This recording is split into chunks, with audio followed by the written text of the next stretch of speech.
All right, this is CS50, and this is week 4 on memory, wherein we reveal a topic that's actually fairly distinct to CS50 nowadays as an introductory course known as pointers. Indeed, today is the day you can tell your friends that you learned something about pointers, and in turn, how computers work underneath the hood.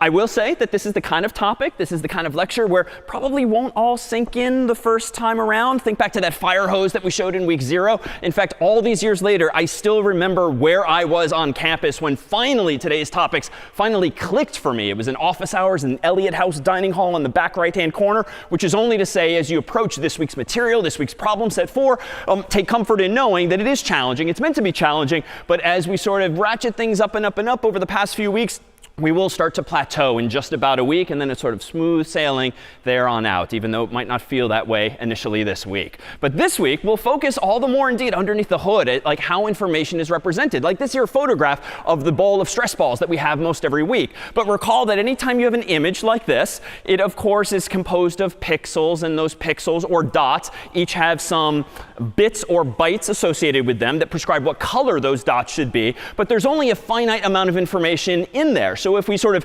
enhance, like you don't actually see the 5, 0 more and more clearly. You only see it larger. And in fact, at this size, you can actually see the dithering, so to speak, which is sort of this cloudiness that looms over the image. And you can kind of see the outlines of the actual pixels. All of those hard vertical and horizontal edges are the pixels, the dots that compose that image. So this is actually an example and in fact, on this last slide here, can you see them even most clearly on the screen as we go and go and go? So how do you go about implementing then or representing something like an image? Well, there's bunches of different file formats out there for images. Like there's GIF, there's JPEGs, there's PNGs, and there's others as well. But the simplest of them, like a bitmap image, is literally just a map of bits, horizontally and vertically conceptually. So for instance, here is a grid of bits, 0s and 1s. And suppose, for instance, that maybe 0 represents black and 1 represents white.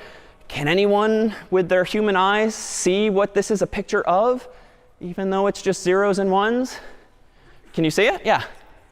So it is actually a smiley face, because if the 0s are black and the 1s are white, this is what's actually latent in that image. It's hard to see at this size, of course, but if we were to shrink that down and actually use square pixels, black and white, it would probably pop out all the more clearly. Of course, it's not that useful to store things with single pixels, because you can only represent 2 states, like 0 and 1, like black and white. And so here might be that same image actually zoomed in such that you can see all of those individual pixels. But when it comes to color, we of course need more than a single 0 or a single 1 to represent each of those pixels. We probably need like 24, maybe 3 bytes worth for some red, some green, and some blue. And recall that that's in fact one of the ideas we talked about in week 0. How do you go about representing images, for instance? So more generally, this is actually kind of an art nowadays, if only for fun, to actually use small dots and compose things on the screen. And wonderfully, just before we began today, 2 of your classmates bravely volunteered. And in fact, let me invite them to come up and introduce themselves before we reveal what they have made on this canvas here using Post-it notes, square paper,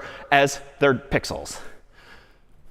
Hello, my name is Selena. I'm a freshman in Wigglesworth. I'm thinking of studying robotics and possibly in secondary in AFVS. Welcome. Hi, I'm Jeffrey. I'm a freshman in Thayer Hall, and I'm thinking about concentrating in Econ and CS. All right, welcome. And allow me, hang on to the microphone if you would. I'm going to go ahead and reveal what they kindly did on very, very short notice before class began. And here is what they came up with, a grid of pixels, 2 colors here. What is it that we're looking at? Can you tell what it is? Shall we say? It's, actually, well, we can ask the audience. What is it they made? Because they're a little insecure about their pixel art. Shout it louder. Again? A flamingo? Is it a flamingo? No. No, they said a palm tree on an island. Oh, it's a palm tree on an island. All right, maybe a round of applause for palm tree on an island if we could. Thank you. Here we go. So suffice it to say, when you do have just, thanks very much, if you have just a single color to use, black or white, and you're using 1-bit art, it's actually kind of hard to paint a picture. But if you do have actually more colors at your disposal and an even bigger grid, can you do more interesting things? And so in fact, we invited some past students to do exactly this. We shared a Google spreadsheet whereby we use the cells, instead of as long default rectangles, we just turn them all artificially into squares so that you can use sort of the paint bucket tool and just paint different pixels onto the screen. And among the pieces of art that some of your predecessors came up with were this here, a scene from Mario using a grid of multicolored pixels. This one here of Scratch the cat. This one here in honor of the Harvard-Yale football game coming up in a few weeks' time.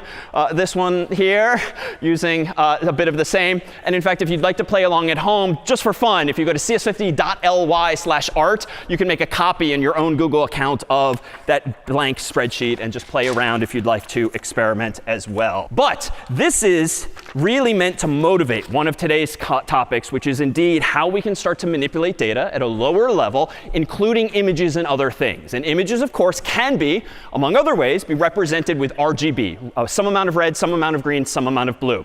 Before we dive into that, though, let me augment our vocabulary a bit today by adding another base to our system. So we have binary, of course, which is base 2. We have decimal, of course, which is base 10. Today, we're going to introduce one more, which is useful in today's concepts, as well as others, as we'll see down the line, known as hexadecimal, where you actually have 16 digits at your disposal. And if any of you are artistically inclined, or you might have dabbled in web development, you might actually be familiar with hexadecimal notation itself already. Here, for instance, is a screenshot from Photoshop, whereby if you use the so-called color picker to manually choose a color that you want to paint onto the screen, you see a lot of information over here. But salient to today's conversation is this here, where there's a hash sign and then typically 6 or sometimes 3 digits in this case. 000000 means that the color I'm going to get here is actually black. So it's sort of no red, no green, no blue. Hence the zeros means you're going to get black.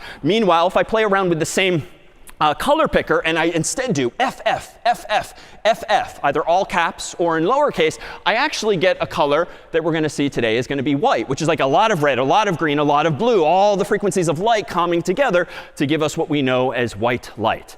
But now we can kind of play with this, because it's no coincidence that these are indeed 6 digits of sorts, even though they're letters of an alphabet and not numbers yet per se.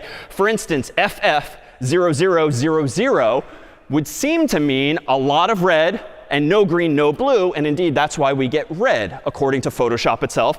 00FF00 gives no red, a lot of green, no blue. And of course, that's the color Photoshop would give us. And lastly, 0000FF gives us indeed blue, because that's no red, no green, but a lot of blue. So the zeros would seem to make intuitive sense here if you have no red, no green, no blue. But what's with the FF? Like FF, of course, in English are letters of an alphabet, not numbers. Well, it turns out that Photoshop and people in the world of images and people in the world of computer memory tend to use a different system altogether. They don't use binary, and no one really in practice uses binary except the computers we use, because you can't do or see much with zeros and ones alone. We humans in the real world use the decimal system again, 0 through 9, which is just very conventional.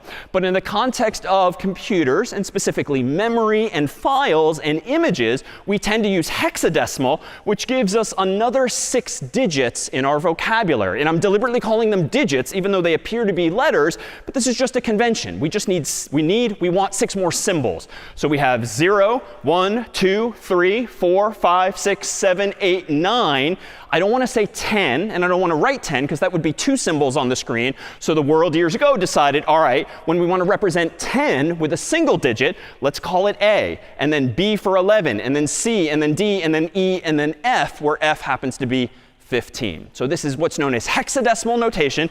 And it's really the last of the notations or systems that we'll use. You can use uppercase or lowercase. The software you use kind of decides what convention to use, but they mean one and the same. So hexadecimal, hex implying 16 in this case, otherwise known as base 16. All right, so just a bit of jargon out of the way. How does it actually work mathematically? Like the exact same way as in week 0. The math is a little different. It's not going to come to you intuitively in the same way, but the system is the same. If you've got 2-digit values here, like here are some placeholders, the columns represent the 16ths to the 0th place, the 16th to the 1 place. That math is easy. This is the 1's place. This is the 16's place. Instead of in our human decimal world, 1s, 10s, 100s, or in the binary world, 1, 2, 4, 8. Same idea, just different powers for each of the columns. All right, so this number, 0, 0, represents the number you and I know as 0. In hexadecimal, 0, 1 represents the number you and I know as 1. And it goes from there pretty straightforwardly. 0, 5, 0, 6, 0, 7, 0, 8, 0, 9 translates to exactly what we know in decimal, like the number 9, because it's 1 times 9 plus 16 times 0. Gets a little more interesting when you're using 2 digits, but you're using hexadecimal, because now if I want to count as high as 10 in decimal, I would represent that in hexadecimal as 0a, 0b is 11, 0c, 0d, 0e, 0f, and there's our f. And f, I'll stipulate, just represents the number we know as 15. So 1 times f gives us 15 plus 16 times 0. All right, dot, dot, dot. We're not going to do the whole range of numbers here, but I don't want to call this 10 in hexadecimal, just like in binary. Even though you might see 1, 0, you don't say 10, you would say 1, 0. Same in hexadecimal. So this is 1, 0. But if I translate this pair of digits to decimal, what does this represent? So this is 16, because I've got 16 times 1 plus 1 times 0. And on up and on up and on up. We can sort of do this for quite a while. It gets interesting only once we get to the end. Using hexadecimal, as I've defined it, what's the highest we can count with 2 digits then in hexadecimal? FF would be the highest, because F seems to be the largest digit. So this is actually 16 times 15 plus 1 times 15 actually gives me 255. So that is as high as I can count in hexadecimal from 00 to FF, otherwise known as 0 to 255. And if you don't believe me, quick little math will give us that. Again, 16 times 15 plus 1 times 15 as well. All right, so how is this useful, doing out this math? Well, we have the following actually, why is this useful? So it's very common to use 2 digits of hex, maybe possibly more. Why? Well, it turns out that to represent the numbers 0 through 15, let me spread these apart now just to be deliberate about it. 0 through 15, how many bits do you need? Well, 0, you can use any number of bits. How about 15? Like how many bits do you need to count to 15? So it turns out that it's 4, right? Because in binary, that would be what? The 8's place plus the 4's place plus the 2's place plus the 1, which I think gives me indeed 15. So why is hexadecimal useful? Well, it turns out that you can represent a single hex digit, whether it's 0 or f, using 4 bits, no matter what. And so why do we tend to use 2 hexadecimal digits? Well, it's just useful to be able to describe a single byte, otherwise known as 8 bits, using 2 digits instead of 8. So in binary, we'd have to use 8. In hexadecimal, we can just use 2. And it's just useful visually. Hexadecimal is useful as a result. All right, so when are we going to see this? And why are we going to see hexadecimal? Well, here's like a grid of the computer's memory, just abstracted away as byte, byte, byte, byte in rows and columns. Well, here is how we might number those bytes. As I've stipulated for several weeks now, we could call this byte 0, this byte 1, byte 2, dot, dot, dot, all the way to byte 15. But by convention, we don't use decimal, and we definitely don't use binary. Instead, a computer scientist would think of the addresses, the locations of, the count of bytes in memory as still starting from 0, 1, 2, 3 on up. But as soon as you get to 8, 9, A, B, C, D, E, F. Again, just a convention. There's nothing really intellectually interesting here other than we're using a different base system instead. Here's how the others might play out. And it gets a little confusing because this 1, 0 is not 10 if it's in hexadecimal. But clearly, there's some potential ambiguities here. Like it's pretty obvious now that if you see an A through F, OK, it's probably hexadecimal. But if you see 10 or 11 or 12, well, it's maybe not. It might not be 10 or 11 or 12. Those might be hexadecimal, even though 1a, 1b is. So this is an ambiguity. And so what we're also going to see today, that the way humans have mitigated this potential ambiguity is when you write things in hexadecimal, by convention, you put a 0x before them. 0 and typically a lowercase x. That does not mean anything mathematically. It's not an extra 0 per se. It just means to the human reading this, here comes a hexadecimal number. And now there is no ambiguity. So we're going to see a lot of this today. Generally, we won't care about the numbers, but that is what we're going to be looking at, is hexadecimal. So any questions on hexadecimal, which again is just another way of representing numbers? Any questions on hexadecimal? OK, so let's see this in practice and start to tease apart what's going on underneath the hood of our computer all of this time when we actually start to use variables and more. So here's a single line of code. Give me an integer called n and initialize it to the value of 50. So fairly straightforward. So let's actually do something with this kind of code. Let me go into VS Code here. Let me go ahead and create a program called, let's call it addresses.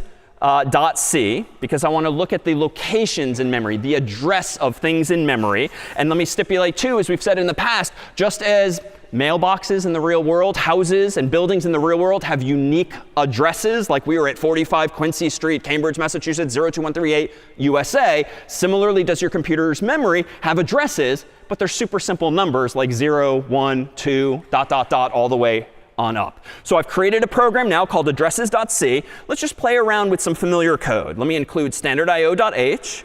Let me do int main void, so no command line arguments for this. Let me declare that variable n, set it equal to 50. And let's just print out n. So this is like week 1 stuff, super simple and presumably familiar by now, whereby I want to print out, using the %i placeholder, the value there of n. All right, hopefully, if no syntax errors, I can do make addresses, enter. So far, so good. /addresses, enter. And I see, as expected, the number 50. But what's actually going on inside of the computer's memory in this case? Well, we can actually see that over here. Let's look at this grid of memory here. For today's purposes, I don't necessarily know where in the computer's memory at this point the n is going to end up. So let's just arbitrarily say the computer finds room for the int in the bottom right-hand corner of my screen. The size of it is deliberate, because recall that integers tend to be how many bytes? On most systems nowadays, 4 bytes by convention, aka 32 bits if you multiply by 8. So who knows? N might very well end up in the bottom right-hand corner of my screen here with the number 50 stored there. Now, it's not literally the number 50. There's literally 32 zeros and ones in the computer's memory that are turned on and off to represent the pattern that gives me the decimal number 50. So again, that's sort of week 1 style stuff, but we're thinking about now the computer's memory. In fact, even though we refer to it as n in my code, it's got to live somewhere. And the address at which it might live, for the sake of discussion, is maybe something notationally written in hexadecimal like 0x123. Completely arbitrary. In practice, it's probably a bigger number than that. But for the sake of discussion, let's assume that that 50, the variable n, just so happened to get placed by the computer at location 0x123. Can we see that in code?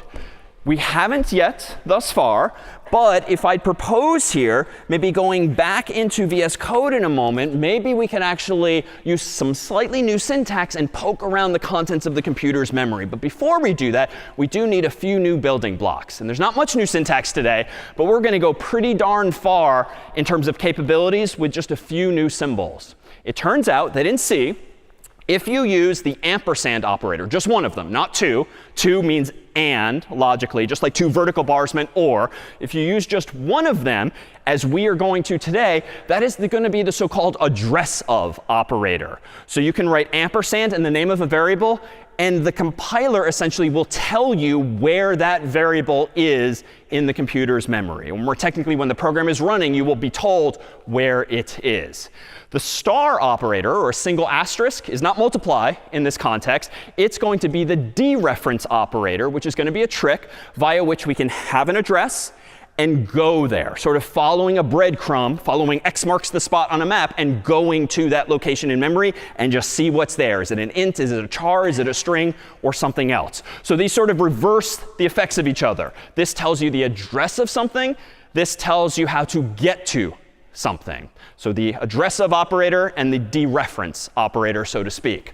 But we need one other building block, and this one's going to be useful in the context of printf. Recall that printf has all those format codes like %s for string, %i for integer, %f for float. Turns out there's another one, %p, which is going to allow us to print what are called pointers, which are really for now synonymous with addresses in memory.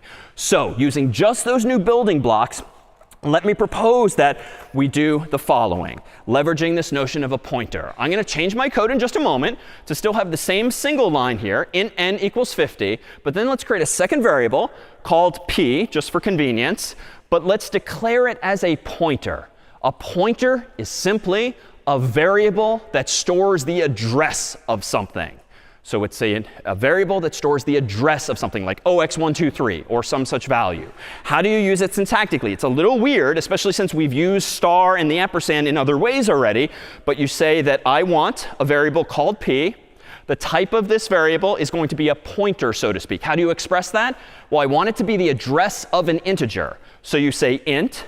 But you make clear that it's the address of an integer, not an actual integer per se, by putting a star here. Of all the things we have and we'll see in C, I will concede this is sort of the most confusing way to do this. Ideally, there would just be a variable called pointer, and you just write it, and you get a variable that's a pointer. But in the case of C, you actually specify that this variable p will indeed be an address that points to an integer. So just have to kind of let that ingrain in yourself. This one's a little easier. Ampersand n, how would you express that in English based on my previous definition?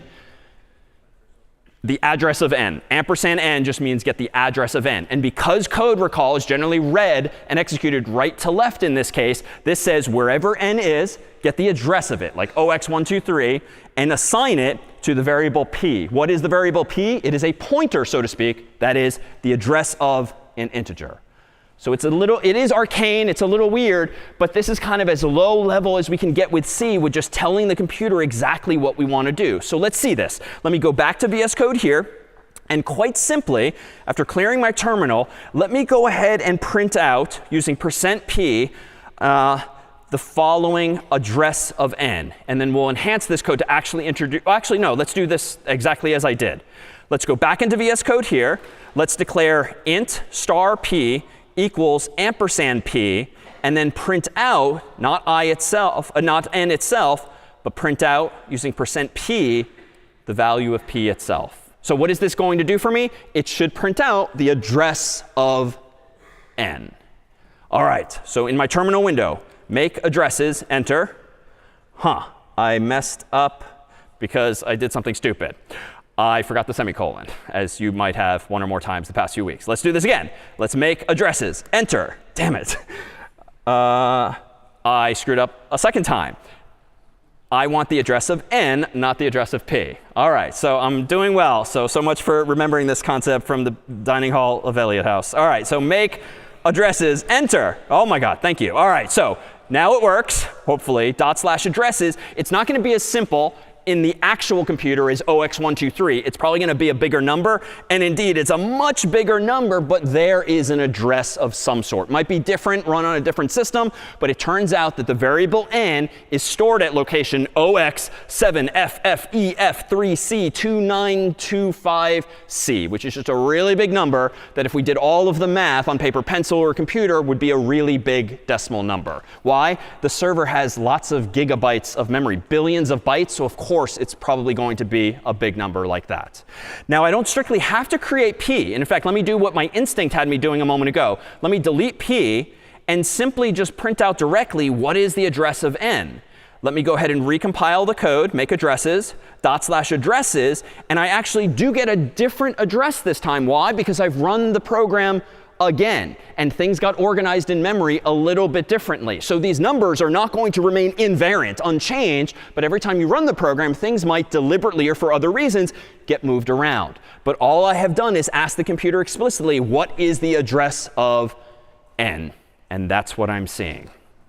All right, so just to recap then what these lines of code are doing, previously when I had both n and p, this latter line is just asking what's the address of n, storing the address thereof in this variable p. But there's some disagreement in the world as to how you should write this syntactically. And just so you've seen it, in case you see a video or a tutorial or a book that disagrees, this is really the conventional way to write the star that means, hey, computer, this is a pointer to an integer, the address of an integer. You could also write it this way, and some people do this. I do think it's a little, this can get you into trouble in certain cases. Some people do this with spaces on either side, which even looks more like multiplication, but it's not. All three will work, but the recommended, the conventional way is indeed to do this, even though I do concede it looks a little weird, but you'll get more and more comfortable over time. All right, so if you're with me that what we've just done amounts to just figuring out where in the computer's memory a variable actually lives, I think we can poke around further to see even more of what's going on. In fact, let me go ahead and propose this. Let me propose here that we go back to VS Code here, clear my terminal window, and let's go back to the version before where I explicitly did have p. So int star p equals ampersand n, and then again, printf, quote unquote, and what I had before was %p \n, comma p. So this printed again, the exact same thing, the address of n. But what if I actually want to print out n itself, just like I did in week 0? Well, in week 0, just like I did in week 1. In week 1, I could have just done, as I did a few minutes ago, this. And this would print out, in the old school way, the value of n. And just as a quick check, make addresses, /addresses, and there's my 50 as expected.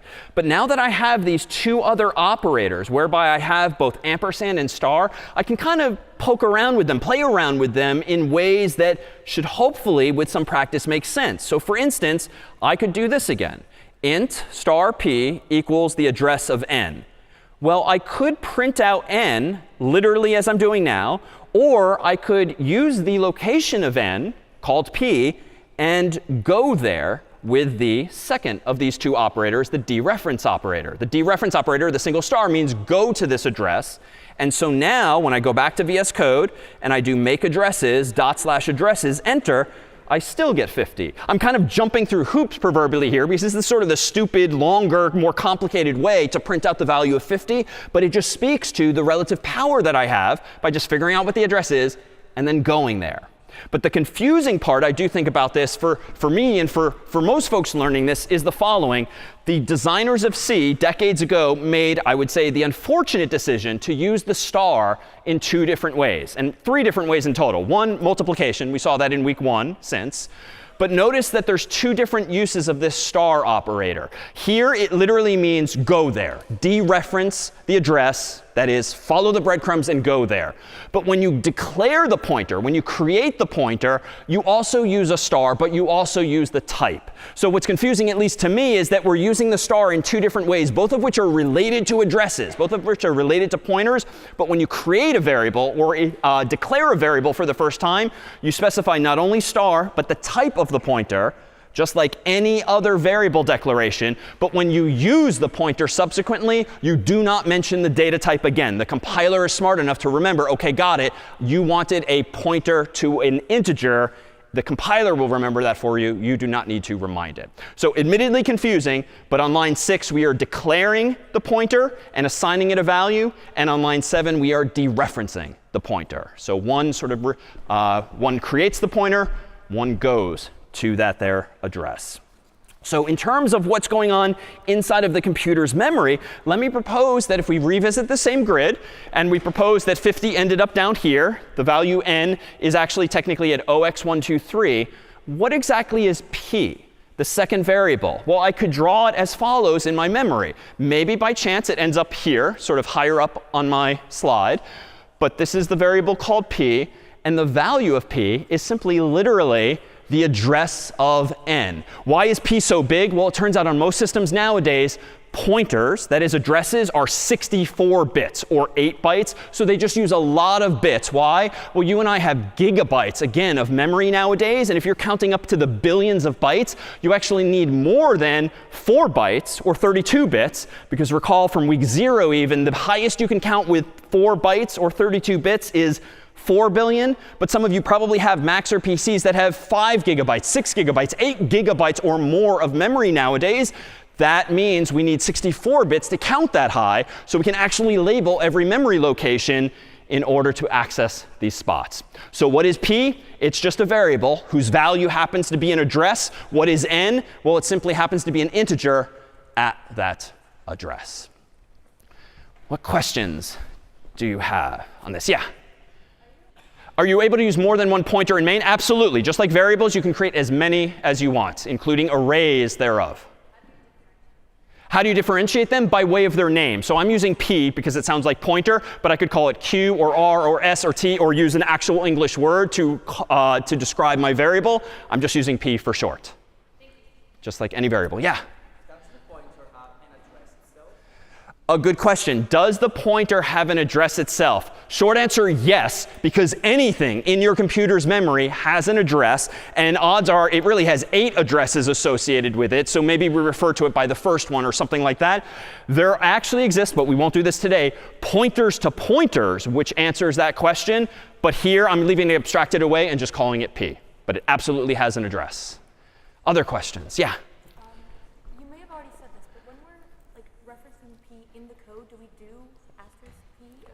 A good question. When you're referencing p in your code, do you dereference it? Do you use star p? Short answer, yes, if you want to go to that location. And that is usually, as we'll see this week and next week, how pointers are useful. You want to go to that location and do something there. It is rarely, if ever, helpful to literally print or see the actual address, because who really cares? Especially if it changes every time I run my code. We as programmers don't care where things are, but that we can get to those locations. A good question. Yeah? That memory is the virtual memory, right?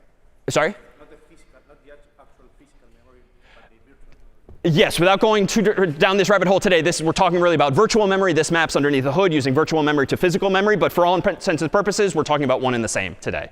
Old computers, simpler times. OK, so how can we now sort of think about this? Well, that is literally what's going on in the computer's memory. But as I just said, rarely do we actually care that it's specifically at 0x123. And in fact, the name pointer kind of conjures up a nice metaphor here. Let's sort of ignore all of the bytes of memory that we're not even using or talking about anyway. And who really cares about 0x123? Let's just abstract that away, as we've done in the past, with literally an arrow when drawing or talking about these things. And just think of p as being a variable that literally points to another location in memory. So indeed, whenever a computer scientist is talking about or arguing about or designing something that involves memory, they're not going to get into the weeds of doing 0x anything. They're just going to use arrows to draw things on paper or digitally. And in fact, next week, when these sort of all comes to a head when it comes to memory, we're going to build things in computers' memory known as data structures, fancier structures than simply arrays.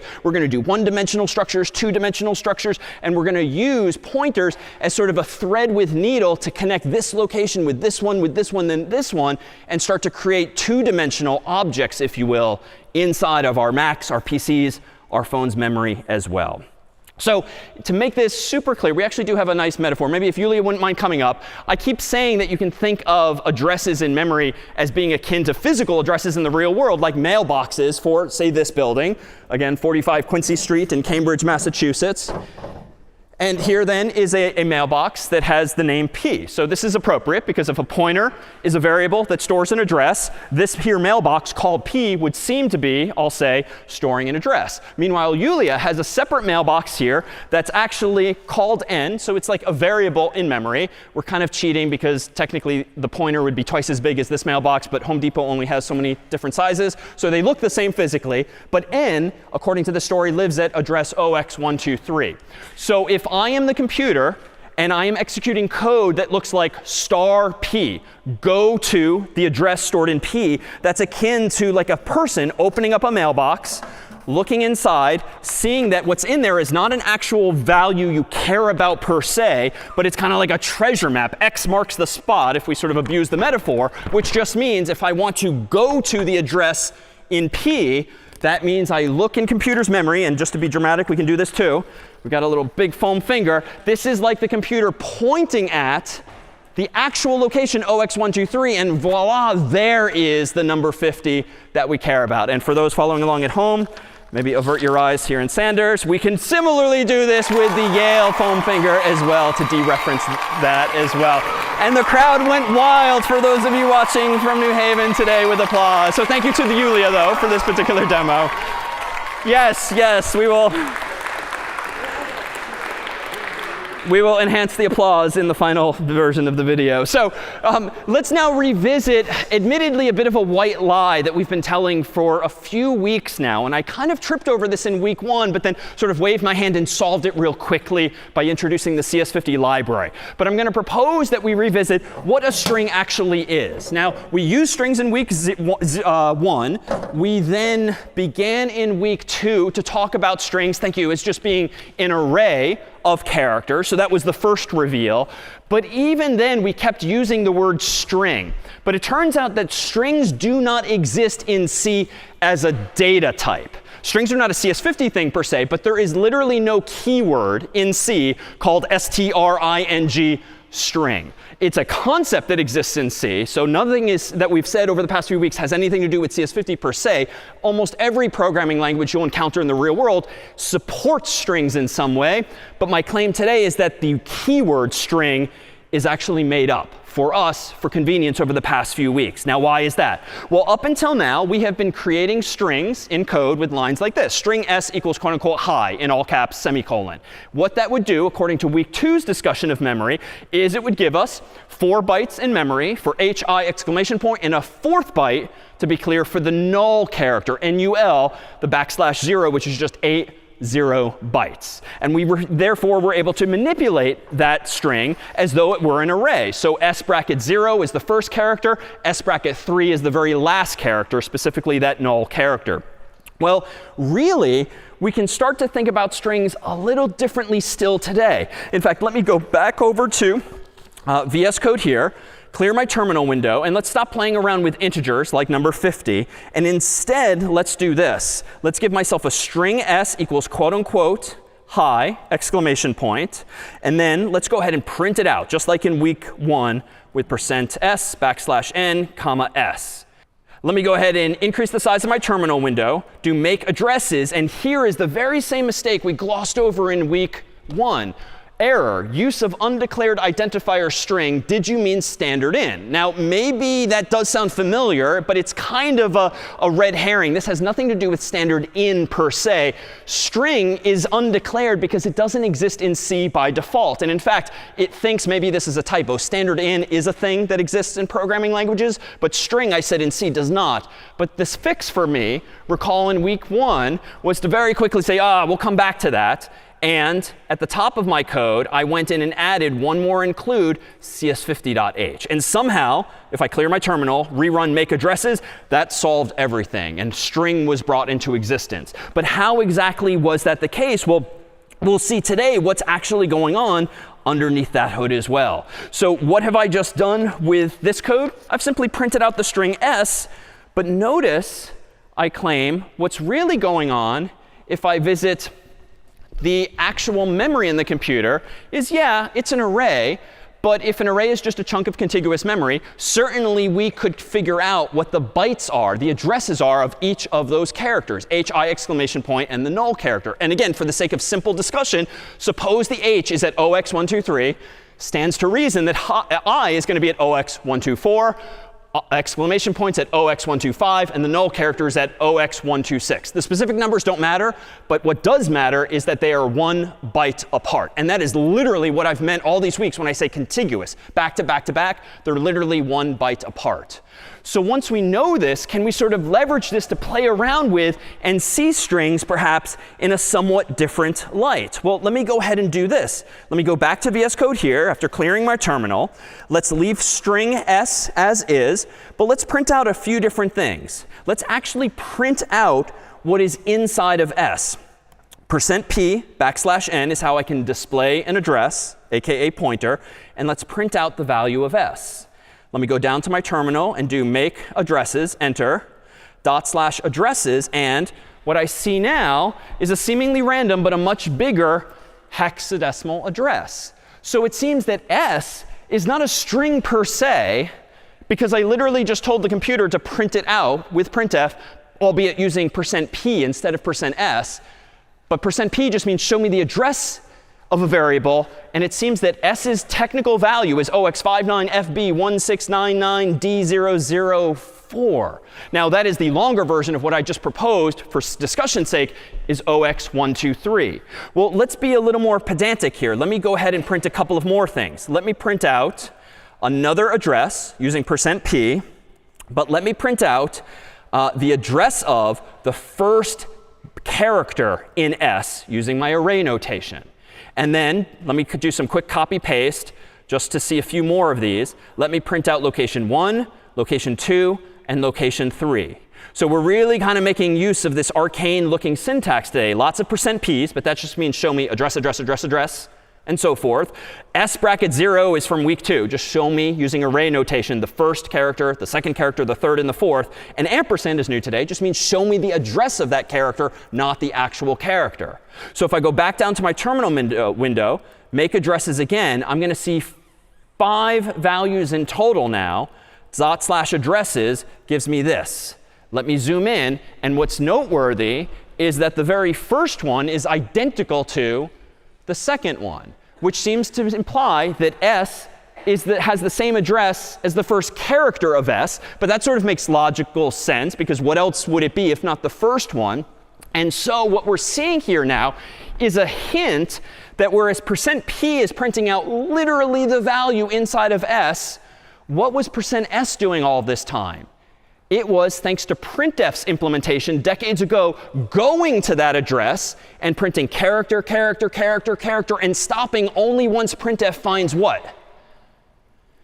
The \0, the null byte. So some person years ago literally implemented printf. They literally are using s as an address, going to that address somewhere with a star operator in their code, and then using a for loop or a while loop, iterating over character, character, character, and character from that address onward until it sees the so-called null character. All of this has sort of been happening for us automatically, but that's really all that's going on. If I go back into the visualization of my computer's memory, here's that same simplification using smaller numbers, 0x123, 124, and so forth. And what is s then when it's declared in memory? Well, it's a pointer, which means it takes up 8 bytes, so I am doing this to scale. But what is s really doing? It's storing the address of the first byte of the actual characters. It's storing nothing else. S is not storing the last byte. It's not storing the length. It's not storing anything other than the first byte's address. But that's OK. Why? Because how does the computer, functions like printf, know where the strings end? Just to be super clear. The \0. That's why we're wasting an extra byte all these weeks, because someone needs to know or tell everyone else where strings actually end. Those of you who do have some prior programming experience in Java or in Python or other languages, you can generally just ask a string, like, what is its length? You can call a length function. You can do .length or similar. Those of you who've done this before. That's because in higher level languages like Java and Python, there is more memory being used than just the address of the variable alone. Someone somewhere is keeping track of the length of that chunk of memory. But C is much lower level. It's much more efficient. It's much more complicated in that it leaves it to someone else, something else, to keep track of where strings actually end. But like, that's it. And in fact, I brought these just to be sort of unduly dramatic. Like, all these weeks, we've had these sort of training wheels on, right? Like, where we've had these simplifications of CS50x and strings existing. And now we're taking the training wheels off, because like, this is literally all that's been going on since week 1. I'm not sure that added anything. This is all that's been going on since week 1. But again, that's sort of the design of the course, is to help you understand first at a high level so you can just get things working and start playing around. Now we're taking a peek underneath the hood to see what really has been going on all of this time. And indeed, who cares what addresses these things live at? And so the way you would typically think about or draw this on a piece of paper is literally just with an arrow. S is pointing at a chunk of contiguous memory that is null terminated, so to speak. So where did string actually come from? Well, here's how I've been declaring strings today and prior. String s equals quote unquote hi. String being supposedly the type of my variable. Well, it turns out that a string we have seen is really just an address. But it's the address of what? Just to be super clear. A string is really the address of its first character. So its first character. So its first char. So I think the implication of this now is that if we get rid of those training wheels and we get rid of even the CS50 library, we can actually start calling strings char stars. And this is what real geeks call strings. Like, oh, a char star in C is known to mean you're just talking about a string. But you're doing it as sort of a lower level actual vernacular, which implies that the address is, in fact, that of its first char. The address of its last char is implicit in that null character that we've been using all of this time. So we've actually seen this kind of before. In fact, just recently we introduced the notion of persons. And I said, well, if we wanted to invent our own data type and a person, for instance, would have a name and a number, we introduced syntax like this, which was kind of a mouthful. But the only interesting part is what's inside of the data structure in this case. Person was the name we gave to the data type. This whole struct is what we wanted a person to be. And the way we brought a person into existence in C was we defined a type using the type def keyword in C. That's actually going to be the trick to what we've been doing in CS50 for the past few weeks. We're using type def to define our own type. We want to create an alias, for instance, from one thing to another. So just to keep things simple at first, suppose that I'm really confused by int. Like, it's an integer, I get, but why int? Why int? Suppose I want to create a synonym called integer for ints. I could literally say type def int integer semicolon. And this will bring into existence a data type called integer, which doesn't really solve a problem other than helping you remember that int is really just short for integer. But the syntax can be as simple as that. It doesn't need to be multiple lines with structures and person attributes like that. So accordingly, how can I define a data type for a string? I can say type def char star, which is admittedly more mind-bending, but I want to think of it instead as a string. So inside of CS50.h, since week 1, has been literally this line of code. A bunch of other lines too, but this one-liner, because you're including it atop your code, brings into existence the keyword string, but it's just like doing an automatic find and replace between string and char star. That's all that's actually happening really underneath the hood. OK. What questions do you have on what a string actually is in this case? It's all what's inside of CS50.h. Yeah? In this case, if we put the star next to string, we can also keep the spaces. Something that you were talking about, either is valid. A really good question here. Am I violating my own convention? I am not here. Rongshin, do you know if this would work without the space here? We'll find out. He's checking. So this is a different context. I'm not actually declaring a variable here called string. I am declaring a type called string. It's possible it's allowed. I don't know offhand. So good question. Other questions? Yeah, and back.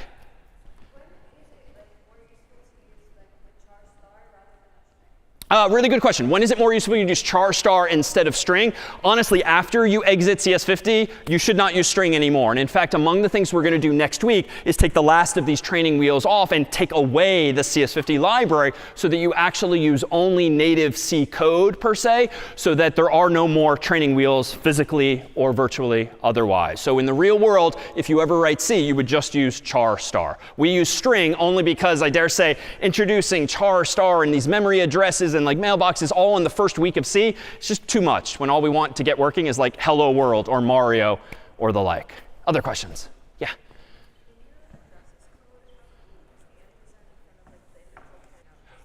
Really good question. In my VS Code here, when I used the ampersand, I used it in front of each of the characters, 0 through 3, but I didn't use it here. A subtlety, but the reason I didn't use it here is because S, we now know, is already a pointer. It is a char star. So if it's already an address and %p expects an address, there's no reason to do %s. It is already the address of a string. Specifically, I can now take away the CS50 library from my own code. Let me clear my terminal, go back up here, take the CS50 library away, which was a bad thing earlier. But if I now call this char star s, this declaration here makes more explicit that s is the address of a char. So %p expects an address. You can literally slot in s right there. But s bracket 0, s bracket 1, s bracket 2, those are actually chars inside of an array. So if you want the address of those characters, you do need to use the ampersand. And in answer to the question that came up over here, if I were to incorrectly use an ampersand here, that would be getting the address of the pointer, not the address of the string. But we're not here to talk about that today. Other questions? Yeah, in back. Yeah, where does %s come from? So that %s is supported by C and specifically printf. So strings exist as a concept in C. The word string does not exist. But when you use printf now, as I can here as another demonstration, I can do printf. I don't change this now to %c because I don't want to print a character. I still want to print a whole string conceptually. And I can pass in here s just as before. So printf has always understood %s. That's not a CS50 thing. The only thing that was a CS50 training wheel was the word string, which we can now take away safely. You just have to start writing char star instead. Other questions in back? So for our code going forward, should we be writing type def char star string? A good question. So in your own code, should you now start doing type def char star string semicolon so that you can still use string? Like, no. I mean, if after today or if after a few days from today you sort of understand what's really going on and you're comfortable with it, there's no reason to like keep putting the training wheels back on yourself in perpetuity. The simpler approach would be just keep using CS50's library for some amount of time. And that too is fine. Even come final projects, it's fine to still use these training wheels. The goal of today and next week and beyond is really to make sure you understand how you can write code successfully even without those same training wheels on. All right, so let's poke around just a little bit more with these capabilities. In VS Code here, let me propose that we can dabble a little further as by doing something like this. If I go into, let's say, addresses.c one final time, I'm still going to create s as quote unquote hi in all caps. But now, just to be clear, let's print out this string manually, just as we could have back in week 1, except now there is no string, there's only char star. So I'm going to do %c \n quote unquote comma s bracket 0. And then just for the sake of discussion, let me just copy paste this twice so as to print out these two characters. Again, I'm just playing around. In the real world, I should really use a for loop or something like that. But I just want to manually poke around with this new syntax. So let me make addresses again, /addresses, and I should see hi exclamation point 1 per line. So that's just week 1 stuff. But now let me propose that there's this other feature of C we can avail ourselves are, known lastly as pointer arithmetic. So if every chunk of memory has an address, and that address is just a number, whether it's in hexadecimal, decimal, binary, whatever, they're just numbers, I can actually do math on addresses. And if I can start in one location, I can go 1 byte away, 2 bytes away, 3 bytes away, just by adding 1 or 2 or 3. It stands to reason. So what's the implication of this? Well, it turns out that I don't need to use square bracket notation anymore if I don't want to. We introduced it in week 2. It is a feature of C, and it is a very, very common and useful convention, and probably the convention to keep using. But strictly speaking, we don't need to use square brackets anymore to print out individual elements of an array. For instance, I could change this first line to not be s bracket 0, but I can just say go to the first character of s. Because if s is a string, otherwise now known as a char star, and char star just means the address of a char, well, if I want to print out the actual char, I can use *s to go to that address, and where I will find, X marks the spot, a char in the computer's memory. But here's where the arithmetic comes in. Let me do another line. Printf %c \n, comma, go to s plus 1. So I can literally do a bit of math on my pointer to go one location to the right. I can do this once more. Printf %c \n, comma, star s plus 2 to go 2 locations to the right. And I'm doing this only because I know hi exclamation point gives me 3 locations in total. But if I now do again make addresses, /addresses, I get the exact same behavior. And in fact, the square brackets we introduced in week 2, which again come with C, is just syntactic sugar, so to speak, which is a term of art in computing, which just is a more user-friendly way of expressing this weirder syntax. The square brackets by the compiler are essentially converted into pointer arithmetic for me so that I don't have to write code that admittedly on the screen looks more cryptic than it would with just the simpler, more user-friendly square brackets. But all that those square brackets are doing underneath the hood is effectively pointer arithmetic for you. So if I want to play around one final way with all of this same code, I can even do things that probably aren't the best idea, but do speak to the power of this syntax and this language C. For instance, if I want to print out the actual string s, we know I can do this already, %s, and print out s itself, because s is a string, otherwise known as a char star. So make addresses just gives me hi exclamation point. But what if I only want to print out part of the string? I could start partway in the middle of this thing. What if I do this? Printf %s \n s plus 1. So no star. I don't want to print out a char. I want to print out a whole string. What is a string? A string is an address of the first character of the string, still null terminated. So when I compile this code, printing out, and actually let me get rid of the previous line. When I compile this code with make addresses and I run /addresses, what should I see on the screen now? If I'm not printing starting at s, I'm printing starting at s plus 1. Yeah, I think you're saying like I exclamation point. Why? Because if these strings start at 0x123 and go 0x124, 0x125, 0x126, and I'm starting at 0x123 plus 1, that means start at the second character. And I think, yep, I now see I exclamation point. If I change it to 2, I now see, after doing make addresses, I think I should just see very excitedly an exclamation point, and that's it. I probably don't want to go even further than this, because then who knows what's going to happen if I start printing beyond the boundaries of the actual string. And that, in fact, is going to be one of the trade-offs here. Even though now, with these simple operators like star and ampersand, we can now manipulate and understand memory at this lower level, we can actually do a lot of damage. And among the things we'll talk about today, too, after the break, is recall the CrowdStrike fiasco a few months back, where like systems around the world broke down, including airlines and the like. That stupid issue was the result of such a simple problem that after today's break, you too will understand. But in the meantime, in happier news, let's have some little bites of blueberry muffins in the transept. See you in 10. No, don't applaud. We're not done. See you in 10. All right. We are back in one erratum.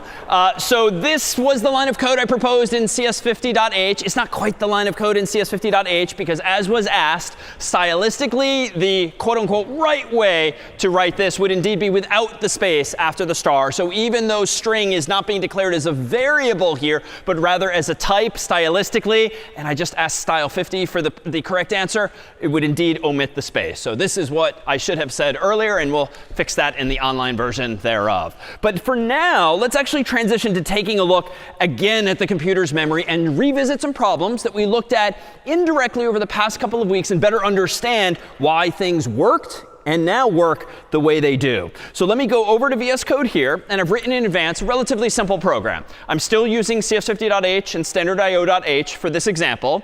I'm calling getIn twice to get 2 variables, I and j, so 2 numbers from the user. And I'm checking for equality using ==. So if I == j, I'm going to print same. Otherwise, I'm going to print different. So fairly straightforward, and it should just work. Indeed, if I open up my terminal window and I do,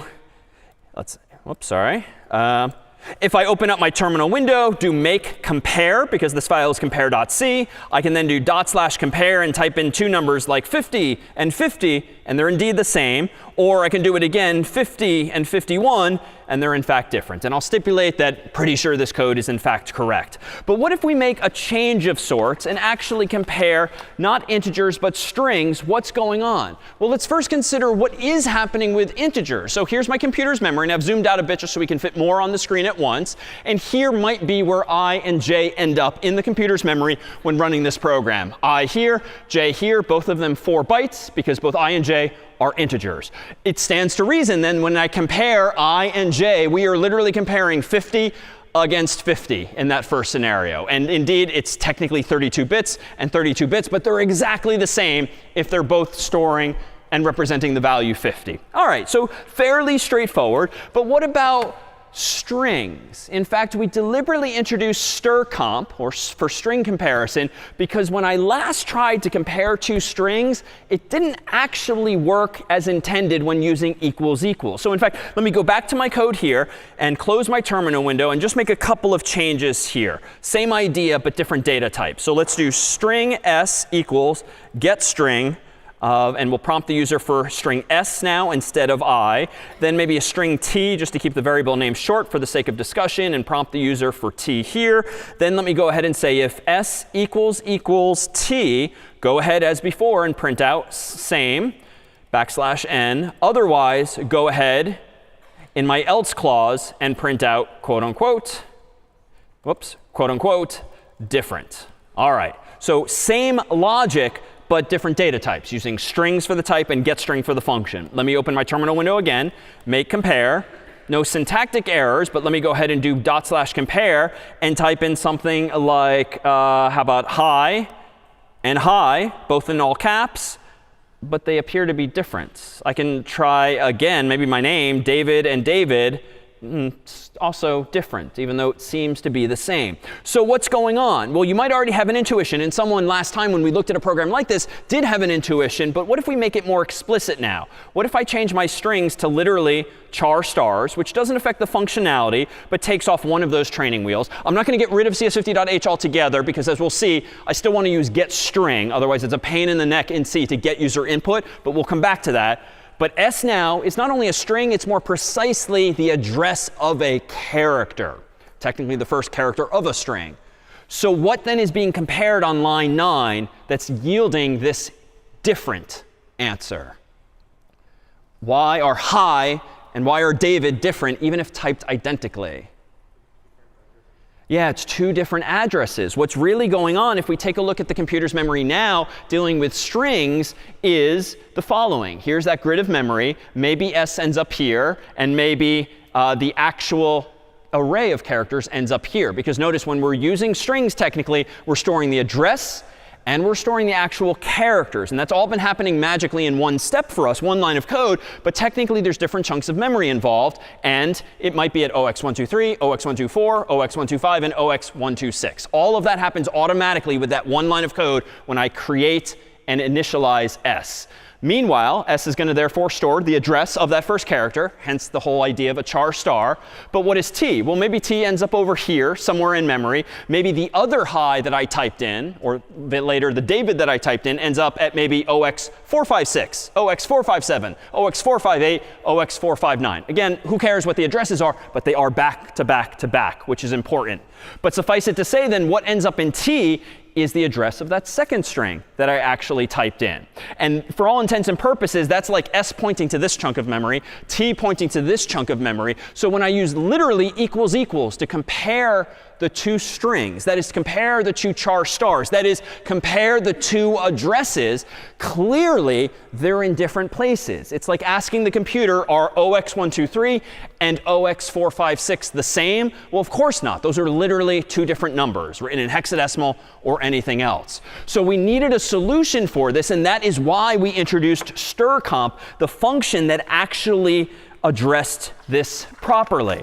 If I go back then to VS Code here, and instead of using equals equals, I give myself access to our old friend now, the string.h header file. In that library is the definition, the declaration of strcomp. So I can do strcomp passing in two variables, s, comma, t. And recall, what is the return value I care about? What does strcomp return if two strings are equal? So it returns 0. Otherwise, it's a positive or a negative number, which helps with alphabetization. But that's not what we want here. I want to make sure that the return value of strcomp equals 0. And what does that do for me? Well, if I open up my terminal again, make compare, /compare, and again type in hi, exclamation point, enter, and hi, exclamation point, enter, now they're in fact the same. But if I type something different, like hi and bye, those, of course, are different, not on the basis of their addresses, but on the basis of their actual characters. And in fact, that's what's really happening. The way strcomp is implemented by someone else years ago is that they have some code, some kind of loop probably, that first dereferences s and t respectively, goes there, and then in some kind of loop iterates over these two strings in memory, checking whether the individual chars equals each other, stopping once it hits \0 in either string. And if they happen to look the exact same character by character, then it returns 0. It's a little fancier than that because it uses some less than or greater than to figure out if one comes before the other ASCII-betically. But it is doing the walking across this string. So the person that implemented strcomp uses a for loop, a while loop, whatever, to do all of that legwork for us. Questions on strcomp or what we've just revealed? Yeah?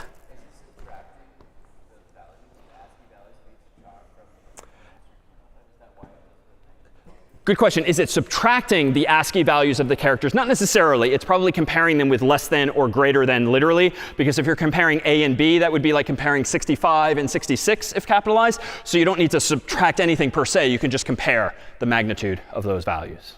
Yeah?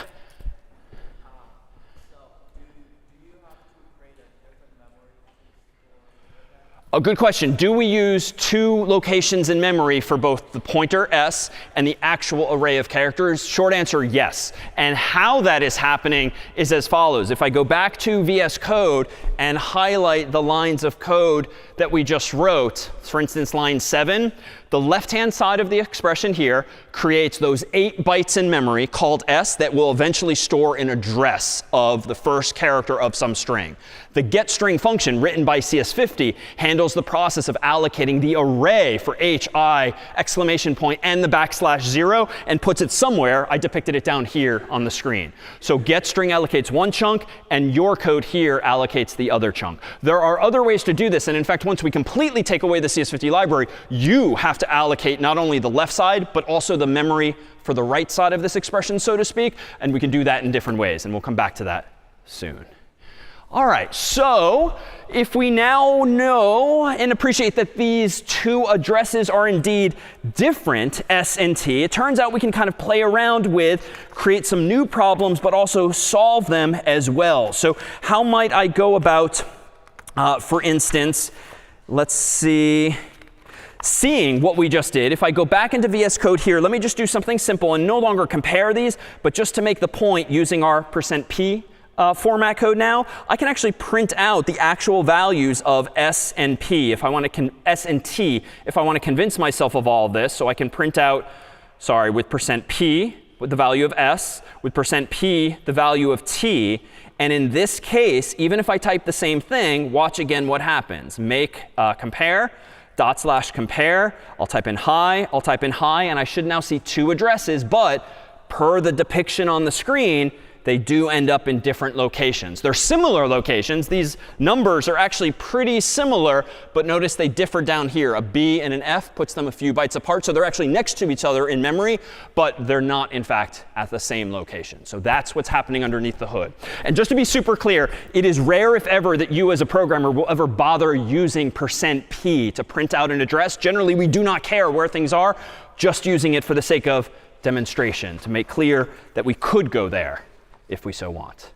All right, well, what if we want to make, maybe manipulate these strings and actually change them in some ways? Let me do this. Let me clear my terminal, close compare.c, open up a new file called copy.c, whereby I might ultimately need to make copies of strings in memory. And let me go ahead and do this. Let me include CS50.h, so I can still use getString.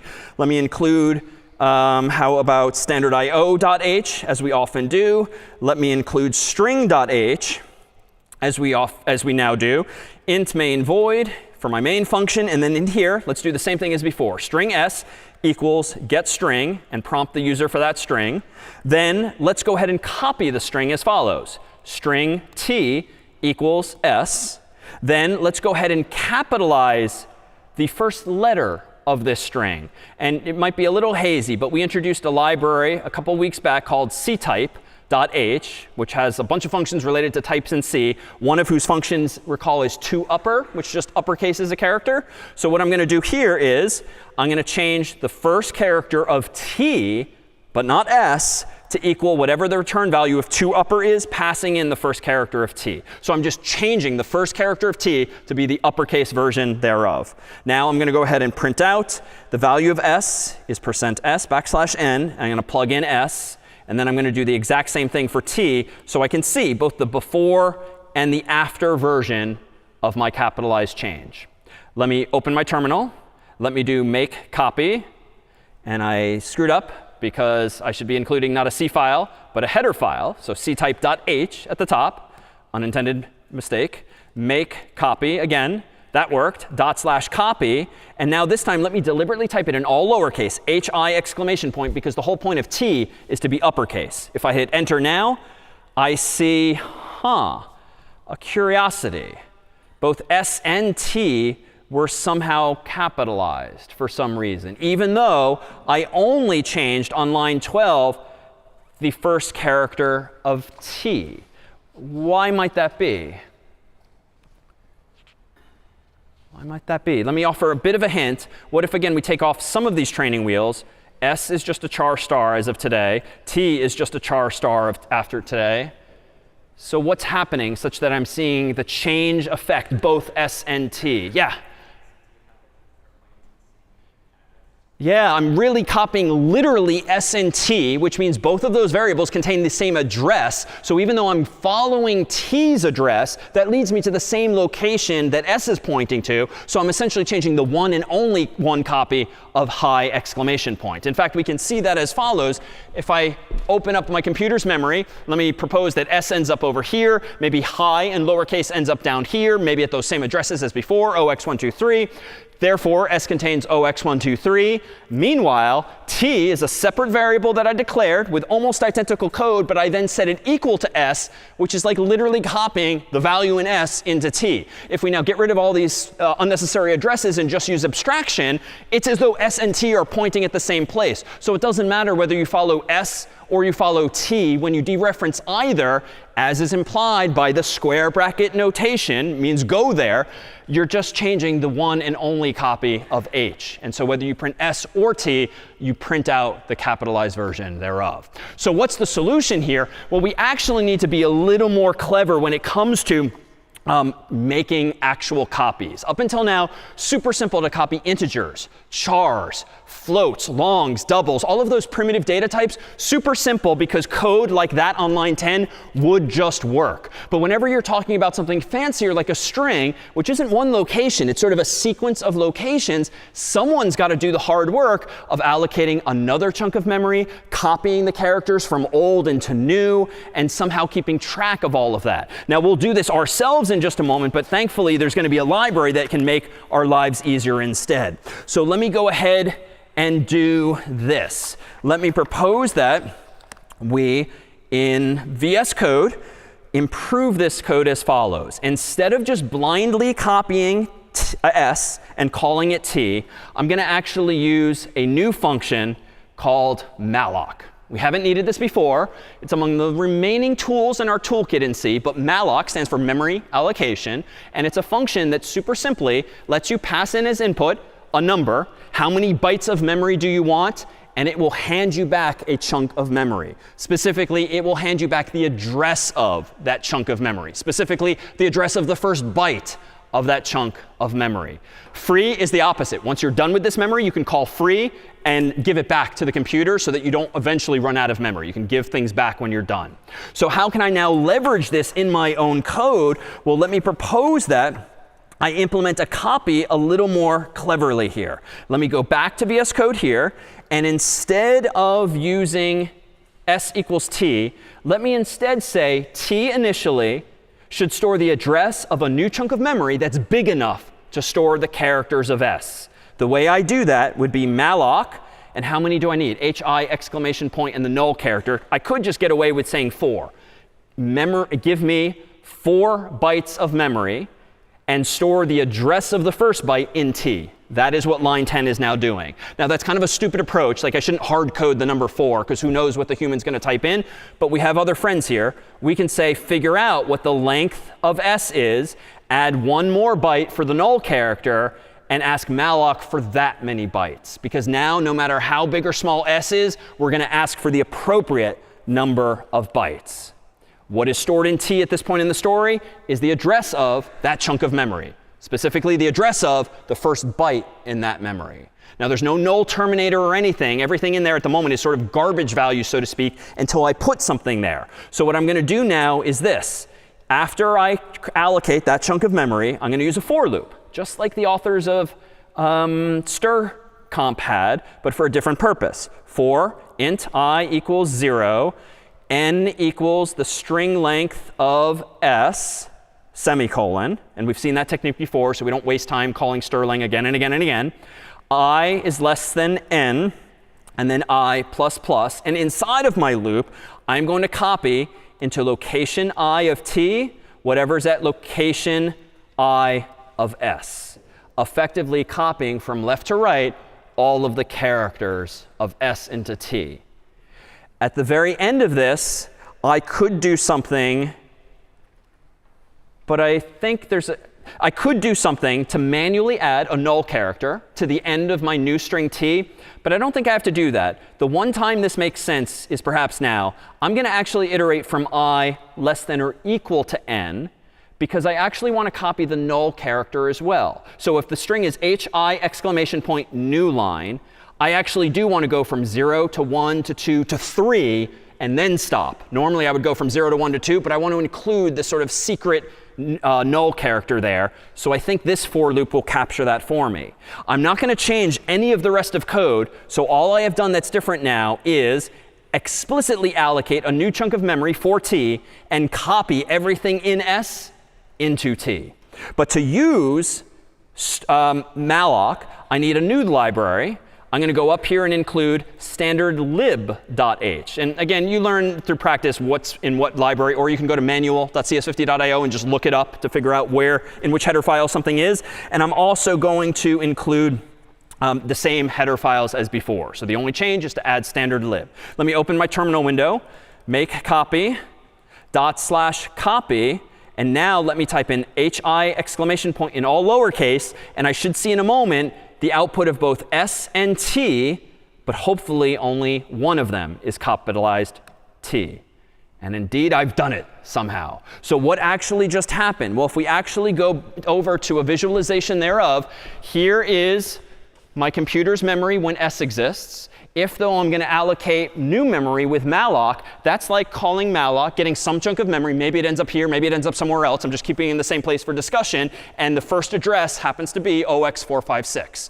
Well, what gets stored in T? The return value of malloc. And malloc returns the address of the first byte of memory. So what ends up in T is effectively 0x456. But who cares? We'll just draw it abstractly as an arrow. What does my for loop then do? Well, it iterates over S and T in lockstep, such that the H gets copied, the I gets copied, the exclamation point gets copied. And because I use less than or equal to, we also copy the secret null character as well. Then I use toUpper on T bracket 0. Here's T bracket 0. And so I think only the H in T is now capitalized. It's not a particularly interesting exercise, but it does demonstrate really with as few steps as possible how we can solve this problem of actually copying strings in memory by allocating enough space for them in that actual memory. But there is a caveat. A lot of things, unfortunately, this week onward can go wrong when it comes to memory. Like your computer could be out. Maybe you have an older computer. Maybe you have a really fancy program that has so many variables, so many arrays that eventually you run out of memory. It's possible that malloc can fail. Something can go wrong, and malloc will not, in fact, return to you the address of the first byte of memory available, because if none's available, it's got to return something else. So in cases of error, what malloc really returns to you is 0. Like I have no valid bytes for you. And 0 itself is a number, so that's a little confusing. And this doesn't really help with confusion. What malloc returns if an error happens is null with 2 L's. This was a stupid design decision decades ago to call the character 0 NUL and the pointer 0 NULL, but this is where we're at.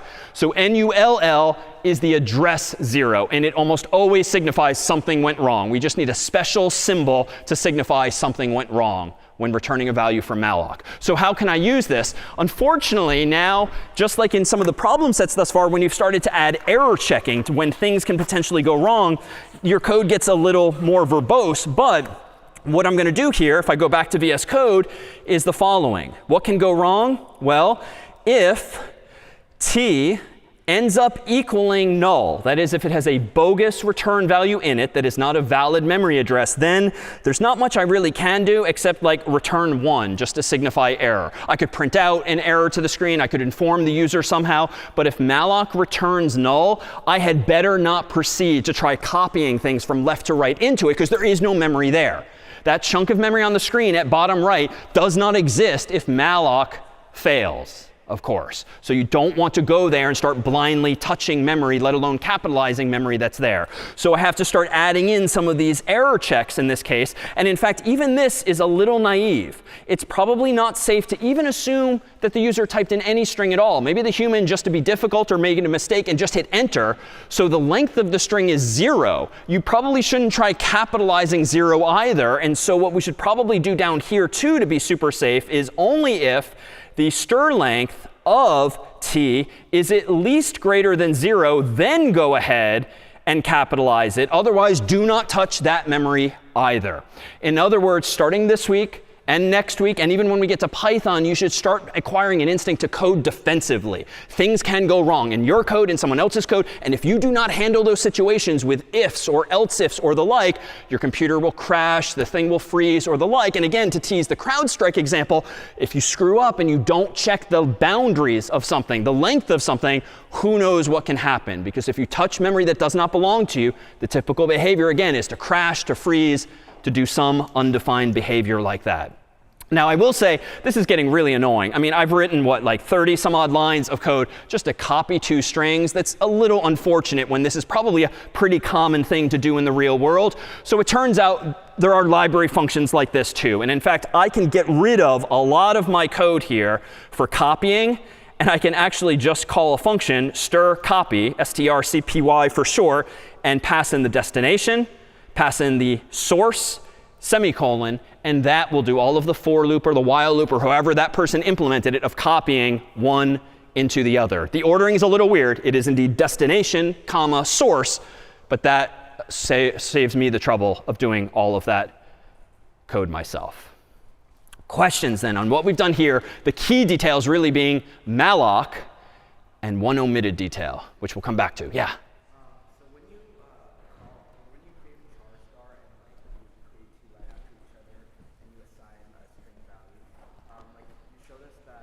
A really good question. Let me summarize.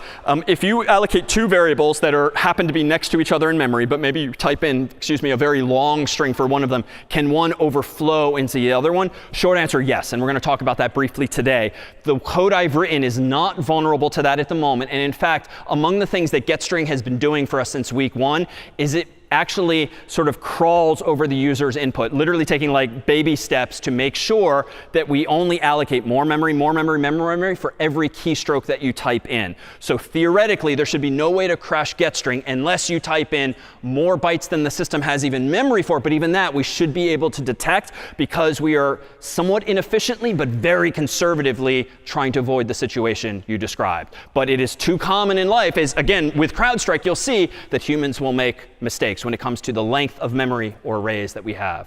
Now, I alluded to there being one mistake or omission here. Did I somehow not practice what I preached a moment ago about malloc and its cousin? I never freed my own memory. So technically, this program has what we would call a memory leak, whereby I'm asking for memory on line 11. via malloc, but I'm never giving it back to the operating system. Now, this is a bit of an overstatement because technically when the program quits, it should automatically give everything back. But a lot of programs in the world keep running again and again and again, really forever, like a clock program or a web server or an email server and the like. And if that code that you or someone else has written asks for memory, and never hands it back, freezes, crashes eventually because the computer will somehow run out of memory. So it's an easy fix. At the very bottom of this program, once and only once I am done using t in the first place, I can simply free t. And C itself, or really the functions that we're using, keeps track of how many bytes you asked for. You do not need to. When freeing it, it will free that byte onward that you requested. So free sort of does the opposite of then malloc. All right. Unfortunately, we have so much power at our disposal now, lots of things can go wrong. But thankfully, there are tools that help you find these mistakes so that if and when your program crashes, you don't have to just kind of stare at the screen or ask a TF or another human for help. You can actually use software tools that other people wrote that detect these common errors. And one of these programs that you're now going to have access to, besides printf, besides debug50, besides the rubber duck, is a program called Valgrind, which is a command line program whose output is a little scary looking, but it will allow you to look at your program for memory-related errors. So let me go ahead and propose this. I'm going to open up a program that I wrote in advance here called memory.c. And quite simply in VS Code, it looks as follows. I have, including standard IO, I'm including standard lib so that I can use malloc. And this program does nothing useful. It just demonstrates as simply as I can a bug. On line 6, I'm allocating a variable called x that's going to be a pointer to an integer.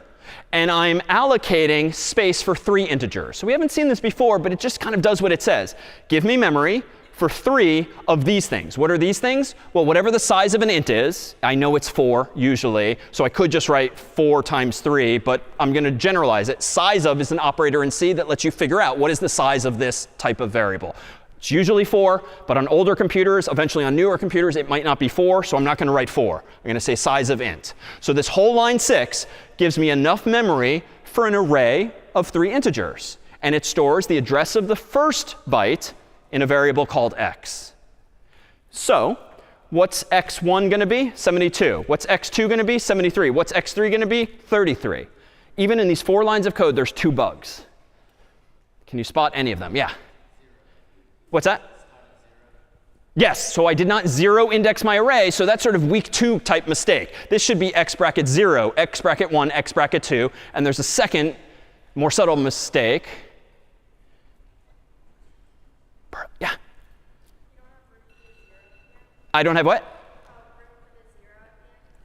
I don't have room. Oh, I don't have room for the 0, but that's OK because I'm dealing with integers only. I'm not strictly trying to treat this like a string, but good eye, but only relevant if I'm dealing with strings or char stars.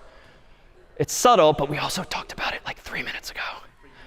Yeah, I didn't free the memory. So I called malloc, but I didn't eventually call free at the end of my function. So at least 2 mistakes, it would seem. Now, you can reason through this, and there's only 4 lines of code. So eventually, you'd probably figure it out with some time and practice.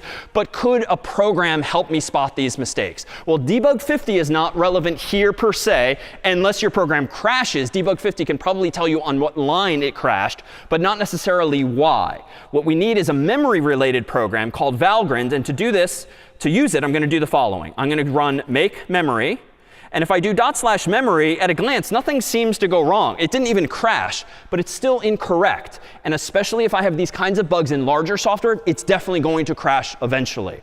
So let me do this instead. Let me run this program called Valgrind on /memory. So just like you run debug50 on /something, you run Valgrind on /memory. Let me increase the size of my terminal window, because there's going to be a lot of ugly output here for a moment, and hit Enter. And you'll see a whole bunch of cryptic output and a lot of numbers, which largely aren't useful for us until we get to the error messages.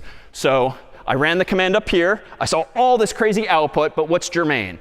Well, here I have invalid write of size 4. It's a little technical, but that just means I'm changing something that involves 4 bytes. Well, what does that mean? Well, apparently my mistake is in memory.c, line 9. And it's elaborating with some cryptic addresses, which, again, I don't really care about. But I do care about this. After a block of size 12 is allocated, so there's 12, like evidence that there's indeed an array of 3 ints, which total 12 bytes, so that's consistent. But what's going on? It's at line 9. Well, how did I somehow touch 4 bytes that I shouldn't? Well, if I go back to my code by shrinking my terminal window, look at line 9, it did not like, as you observed, the last element of the array because I 1 indexed instead of 0 indexed. So OK, I think my fix is going to be to change this to 0, 1, and 2. So 0, 1, and 2. But let's go back to the errors because there was another one on the screen. If I ignore anything I don't really understand in this summary, here's something. 12 bytes in 1 blocks are definitely lost in loss record 1 of 1. More verbose than ideally it would be. But that problem seems to relate to memory.c, line 6. So I'll admit, Valgrind's output is sort of a big, complicated mess. But there are little hints of diagnostically useful information, like invalid right of size 4 and the line number of the file. 12 bytes in 1 blocks are definitely lost in memory.c and line number. So those are the kinds of things you want to look for, even if at a glance it is and will look confusing. So let me go back to now line 6. And oh, line 6, even though it's not obvious what's wrong with this line, if I'm somehow losing 12 bytes, well, it must be a memory leak. So let me just have the intuition to go in and say, oh, eventually I have to free x because x is pointing at that chunk of memory. Let me now clear my terminal window down here, make memory again, /memory, and it doesn't seem to crash still, but it is more correct, even though at a glance it seems fine either way. Let me do now Valgrind of /memory. Let me increase the size of my terminal window, clear the screen, and hit enter. And now there's slightly less output, but what I really like is the sound of all heap blocks were freed, whatever that means. No leaks are possible. And even though there's still a lot of output there, I don't see anything glaring anymore. So Valgrind 2, this week and next week, will be your friend. And all it's doing is helping check for memory-related mistakes in your code. Questions then on Valgrind? Yeah, in front. Can you set a condition before you free the memory? You could. In this case, logically, there's no reason to, because this program is so relatively simple that I do want to free it no matter what. But you can absolutely have conditionals in there, which you might in more complicated programs. All right, well, let's play around slightly more with these garbage values to which I alluded earlier. Let me actually close this. Let me code up a file called garbage.c, just so we can make the point that there can be these so-called garbage values in a computer's memory that are really remnants of something else that has been at that location in memory before. And I can actually do this pretty easily. Let me, in garbage.c, include standard io.h. Let me go ahead and do standard io.h. Let me go ahead and do int main void. Inside of my main function, let me just give myself an array of like a lot of scores to come back to like week 2 when we introduced arrays. Suppose I very sadly have 1,024 scores to keep track of over the course of college. I now might iterate over those as follows. For int I equals 0, I is less than 124, I++, and then inside my for loop, let's just blindly print out those values. %i, \n, scores, bracket I. The problem, though, is that I have neither hard-coded those actual scores into this program like we did in week 2, nor have I prompted the user for the scores with getInt or anything else. So who knows what I'm going to be printing 1,024 times? Well, let me open my terminal. Let me do make garbage. Sort of pun intended. Let me increase the size of my terminal window, /garbage, and I should see 1,024 values that eventually will be my scores, but who knows what they are now. Enter. It's a mix of some really good and some really bad scores, it would seem. Some zeros, some small numbers, some big numbers. My God, some negative numbers, which isn't good for scores, but they're all over the place. And if I scroll up, I could count them. There's indeed going to be 1,024 of them. But they're garbage values in that I can't make head or tails of what they actually are. As an aside, this has nothing to do with C, but the operating system, Linux, that we're using here does have commands that you can run if you are getting overwhelmed by output. So for instance, if I run garbage again, if there's going to be more output than you can see at once, and you don't want to have to bother scrolling back through time, you can actually do what's called piping it to a program called less, which, as the name suggests, will show you less of the output at a time, one screenful at a time. So if I hit enter now, I only see the first screenful until I hit space, space, space, space, and so forth, and it will paginate the output for me, and I can just hit Q when I'm done with that. So it doesn't change my code, doesn't change my program, just a handy command line trick if you're ever overwhelmed by the amount of output there. But these garbage values can really get us into trouble. And in fact, let me propose to consider another program that's a little arbitrary, but it's going to use some of today's building blocks. So here's a main function. And at the top couple of lines here, I'm doing this. I'm creating a variable called x that's going to store the address of an int. I'm creating a variable y that's going to store the address of an int. So far, so good. I haven't assigned them any values yet, but that in and of itself is not problematic. I can always assign them values later, like any variable. I'm now going to allocate enough bytes for the size of an int. You and I know it's probably going to be 4, but I'm doing it dynamically, asking for the size of an integer.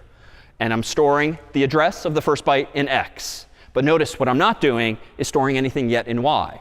The next line of code here, I'm sort of using the sentinel value 42 and storing that at the location in x. So the dereference operator says, whatever address you got from malloc, go there and put the number 42 there. This next line says, go to the address in y and put the number 13 there. But I've highlighted in red this time. Why? This line will probably crash. Why? Intuitively. We haven't given y a value. I didn't copy s's value. I didn't malloc anything for y. It contains a garbage value. Maybe it's 0 like we saw on the screen. Maybe it's a really big number. Maybe it's a big negative number. Who knows? But that's like saying go there and like put this number 13 in some random unlucky location. And again, program's probably going to crash, freeze, or something else. The other lines here are OK. Eventually, I get around to copying x into y, giving it a valid value, and then going to y value and assigning it the number 13. So that one line of code was the problematic one ultimately. So what's nice about this code is that it actually happens to line up perfectly with a fun video that our friends at Stanford University put together that's about 2 minutes long, and it introduces a character that's well known in computer science spaces as Binky. So Professor Nick Parlante of Stanford spent some time doing some claymation to bring exactly that code and exactly that problem to life. If we could dim dramatically the lights. Hey Binky, wake up. It's time for pointer fun. What's that? Learn about pointers?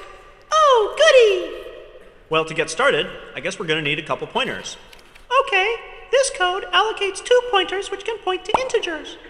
OK, well, I see the 2 pointers, but they don't seem to be pointing to anything. That's right. Initially, pointers don't point to anything. The things they point to are called pointees, and setting them up's a separate step. Oh, right. I knew that. The pointees are separate.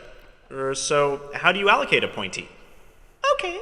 Well, this code allocates a new integer pointee, and this part sets x to point to it. Hey, that looks better. So make it do something. OK, I'll dereference the pointer x to store the number 42 into its pointee. For this trick, I'll need my magic wand of dereferencing. Your magic wand of dereferencing? That's great. This is what the code looks like. I'll just set up the number and... Hey, look, there it goes. So doing a dereference on x follows the arrow to access its pointee, in this case to store 42 in there. Hey, try using it to store the number 13 through the other pointer, y. OK, I'll just go over here to y and get the number 13 set up, and then take the wand of dereferencing and just... Whoa! Oh, hey, that didn't work. Say, Binky, I don't think dereferencing y is a good idea, because, setting up the pointee is a separate step, and I don't think we ever did it. Good point. Yeah, we allocated the pointer y, but we never set it to point to a pointee. Very observant. Hey, you're looking good there, Binky. Can you fix it so that y points to the same pointee as x? Sure, I'll use my magic wand of pointer assignment. Is that going to be a problem like before? No, this doesn't touch the pointees. It just changes one pointer to point to the same thing as another. Oh, I see. Now y points to the same place as x. So wait, now y is fixed. It has a pointee. So you can try the wand of dereferencing again to send the 13 over. OK, here goes. Hey, look at that. Now dereferencing works on y. And because the pointers are sharing that one pointee, they both see the 13. Yeah, sharing, whatever. So are we going to switch places now? Oh, look, we're out of time. But All right, so Binky's purpose in life is really to make clear that bad things can indeed happen when you touch memory that you shouldn't, including things that we now know as garbage values. But there's even other problems, but also solutions that we now have access to, thanks to our newfound understanding of memory and in turn pointers. So it's been very common over the past few weeks, especially last week, to have to swap values. Like when we were doing bubble sort or selection sort, we kept having our human volunteers swap locations, and in the computer's memory or in our pseudocode, we had to have two variables or two values swap locations as well. For this, we thought we'd motivate folks. We can offer you either a little Mario mushroom or question mark if we can get one more volunteer today to act a little something out with me here. Don't all raise your hands at once. How about, I saw the Harvard shirt, is it? Or that shirt, yes. Yeah, no, you, yeah, come on down. Yes, the one who wanted to keep using string as a type def before. All right, maybe a round of applause to break the awkwardness here. All right. And for the other volunteer who had your hand up, catch my eye next time too. But for now, we just need one of you. And come on up. All right, you want to introduce yourself to the world? Hi, my name is Gabe. Gabe, OK. And a little something about yourself? I live in Thayer. I'm a freshman. Nice. All right. Well, good to meet you. Come on over here where we have two glasses of water. One is pink, one is blue. And each of these effectively represents like a variable that contains some value, either pink or blue. Could you go ahead and swap the two values of these glasses? OK. That's technically just like moving the variables around in memory. But I'd really like you to get the pink water in the blue glass and the blue water in the pink glass instead. So let me undo that. You're hesitating. Why? Because if I pour the blue in the pink, then they're going to blend together. Yeah, and you're going to sort of overwrite the value with the other. And so we're going to lose information in that case. OK, so this was a bit of a setup. So let me get you a third glass, or a temporary variable, if you will. And if you want to verbalize how you would solve the problem now with this third variable. OK, so I'm going to pour the blue into the new variable, and then pour the pink into my old blue cup. Nice. And then pour the blue back into the old pink cup. Very nice. I think that warrants a round of applause, if we could. OK, nicely done. Thank you. OK. Which would you like? This one. All right. So thank you to Gabe. So all right, this was all to make the point that swapping is not that hard. And we all have kind of an intuitive notion of how to do it. But we do need, it seems, like a temporary variable. And that actually maps pretty cleanly onto C code. So how might we do this in practice? Well, if we wanted to implement an actual function in C that does swapping, for instance, I might do, if we want to actually do something in C that involves swapping, I might do something like this. A void function, because I don't need to return a value. I just need to do some work. Function's called swap. It's going to take in two values, int A and int B. And the goal in life here is to swap A and B. It's actually pretty straightforward. I could actually do lines of code like this, calling A and B the two inputs, like the pink and blue glasses, temp, or TMP for short, for the temporary variable. And just as Gabe did, I can store in the temporary variable one color of liquid, or the value of A. I can then change A to be that of B. And then I can copy the value from the temporary variable to B, and at which point I don't care about temp anymore. This code is correct. It would swap those values just as Gabe did with the glasses of water. But it's only going to work inside of the scope of swap. And this is the catch. Recall that when we introduced the notion of scope earlier, a few weeks back, we said that variables really only exist in the context of the curly braces in which they're defined, or in this case, as part of the arguments passed into the function. So this successfully swaps A and B. But if main or any other function is using swap, it's actually not going to have any useful effect on the original values of A and B. In fact, let me go over to VS Code here, where while Gabe was doing that, I whipped up this program in advance. And it looks like a lot, but it does something relatively simple. I've got main, which declares two variables, x and y, values of 1 and 2. I'm then just printing out x is this, y is that. I'm then calling a swap function. And then I'm just printing the same thing. X is this, y is that. The whole point being, hopefully it'll say the opposite the second time. What is the swap function? Exactly what I just proposed earlier, which is exactly what Gabe just did correctly with the glasses. But as you might see where we're going with this, if I go into my terminal window and say make swap, /swap, enter, it doesn't actually seem to affect the values of x and y. It does affect the values of a and b. And I can see this if I use our old friend debug50. Let me go ahead and set a breakpoint inside of swap. Let me run debug50 on /swap, enter. And just to demonstrate what's going on here, let me step through a few of these lines of code as follows. So notice one at top left. Temp has some bogus value initially. It's a garbage value. It's like putting some random color inside of the glass, but I kept it empty because in the real world, we need space for the colored liquid. But A is 1 and B is 2. Why? Because we passed in x and y respectively. If I now step over line 17, notice that temp changes to 1. If I step over line 18, A changes to 2. If I step over line 19, B changes to 1. So A and B, per Gabe's algorithm, were swapped correctly. But if I continue running this program all the way to the end, ultimately I got, because of this second printf, that x is still 1 and y is still 2. So A and B were changed clearly per the debugger, but x and y were not. So why is that? Well, it turns out that the answer to that too relates to memory. And code like this, at least if encapsulated in a function, is not correct, precisely for the matter of scope, because we're changing the values of variables that are local to the swap function, but has no effect on main that's actually using this function. And the reason for that is a term of art.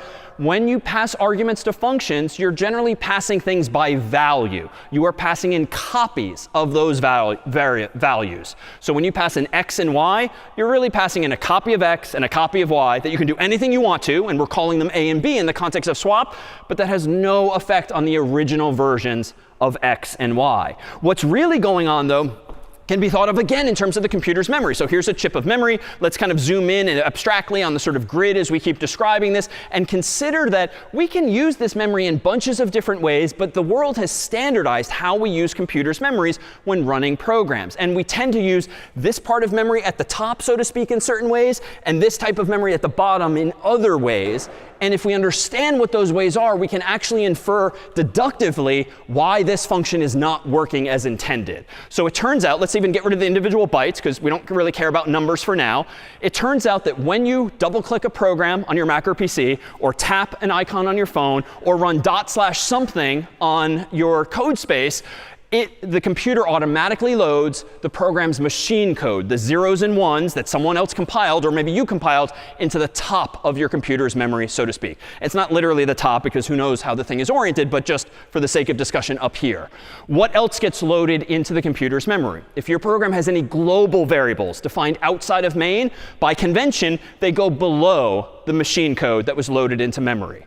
What else? If you end up using malloc in your code, that memory comes from this location here, which we didn't do until today.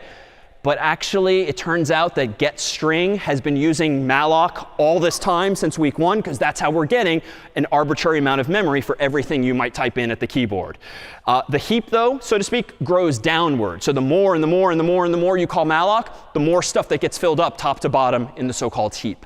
But there's one last region of memory, generally called the stack, much like a stack of trays in the cafeteria or dining hall, that sort of works its way up as you continue putting stacks, tray and tray on top of each other. The stack, so to speak, grows upward. And the heap and the stack are used differently. The heap is indeed used for malloc, but the stack is used anytime you call a function. Anytime you have local variables, they use memory down here. So in particular, for the code I just wrote a moment ago, where I had a main function and a swap function, the stack gets used to implement this kind of logic as follows.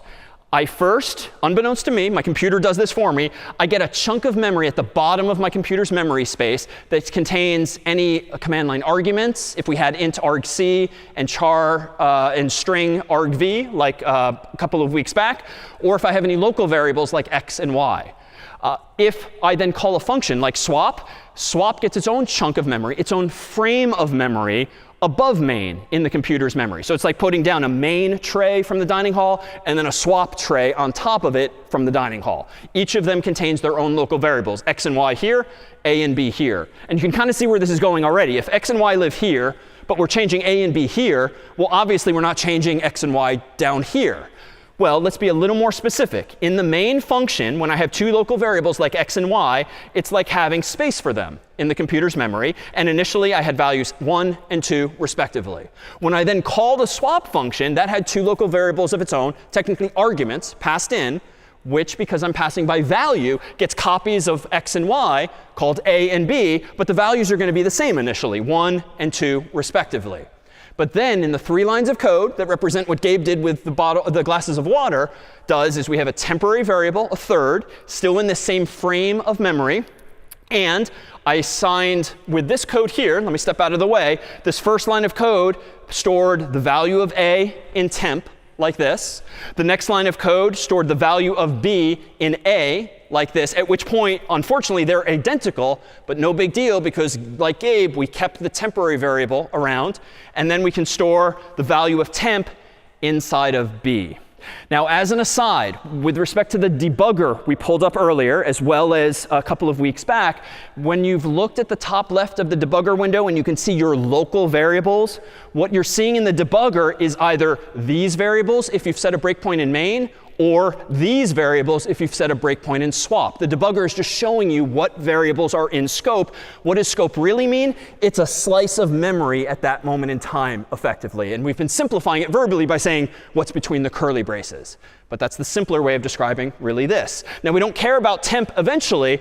What we do care about is having swapped these values. But unfortunately, as soon as swap returns, well, mains x and y are literally left unchanged because we only passed in copies thereof.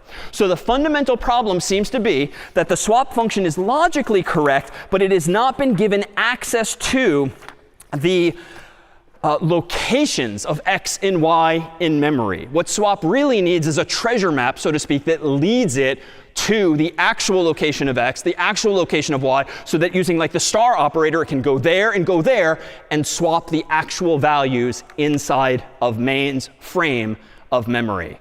So what we really want to do is what computer scientists would call pass by reference, or pass by address would be the same thing in this case, whereby what I want to do is not this code per se, which is logically correct, but doesn't fundamentally change the caller's variables, x and y.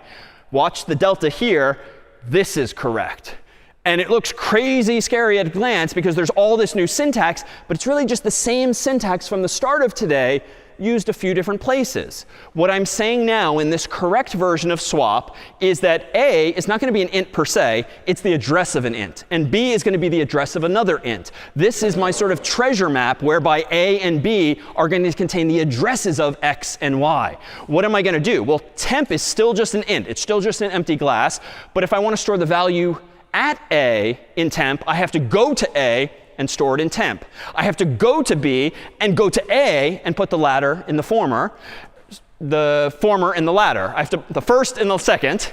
Then I go and get the value of temp and put it at the address in b. So exact same logic, exactly what Gabe did, just way more syntactically involved. But again, it's just using pointer declarations up here and pointer dereferencing down here to go to those locations in memory. And in fact, if I make this change in my own code here, let me go back to VS Code and let me hide my terminal. Let me make these changes. So pass in the address of an int, the address of an int, dereference a, dereference b, dereference a, and dereference b. It's almost done, but I do have to change one more line of code. And based on what we've discussed thus far, how does line 11 need to change? I no longer want to pass in x and y, the address of x and the address of y, which involves the syntax ampersand x and ampersand y. So again, syntactically, way scarier than it once was, but it's just these simple building blocks. Get me the address of x, and then go to that address as with the star operator. So let me open my terminal window again. Let me do make swap enter. It's erroring now, but why? I've made a subtle mistake. It doesn't like the fact that I've passed in the address. But wait a minute, let me scroll up. What else needs to change? The prototype here. So this also needs to be matching the actual implementation. So sort of newbie mistake, but I think now, if I do make swap again, does compile, /swap, I should see x is 1, y is 2, and then hopefully, indeed, the opposite. So this version of swap correctly swaps the value because now I have a correct understanding of what is going on inside the computer's memory. And indeed, if we look at this code now in the context of the stack frames, let's see what now happens. So here is, again, the same setup. Main has variables x and y equaling 1 and 2. Swap gets called, but what are a and b? They're no longer the values of x and y, but the addresses of x and y. I don't care what those addresses are, so I'm going to abstract it away with some simple arrows. But these are sort of like the treasure map I keep referring to, the breadcrumbs, however metaphorically you want to think of it. A and b now lead to x and y. So you're passing things in by reference, so to speak, and therefore swap can manipulate those values. Now, as an aside, pass by reference is really the same idea as pass by value, but the values you're passing in are the addresses instead of the actual values. So it's sort of just context dependent as to how you think about that. But passing by reference means really you're passing in by address.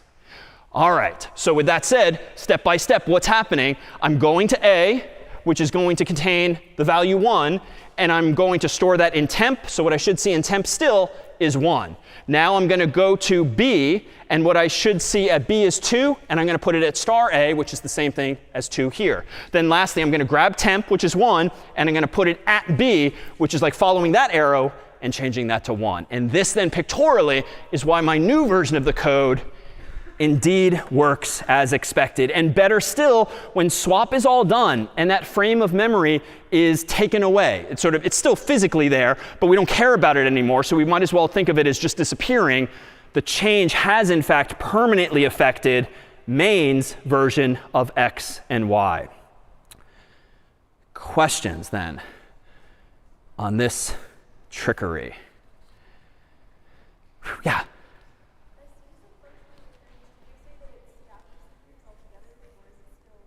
Sorry, a little louder. A good question. When a function returns, does its stack disappear?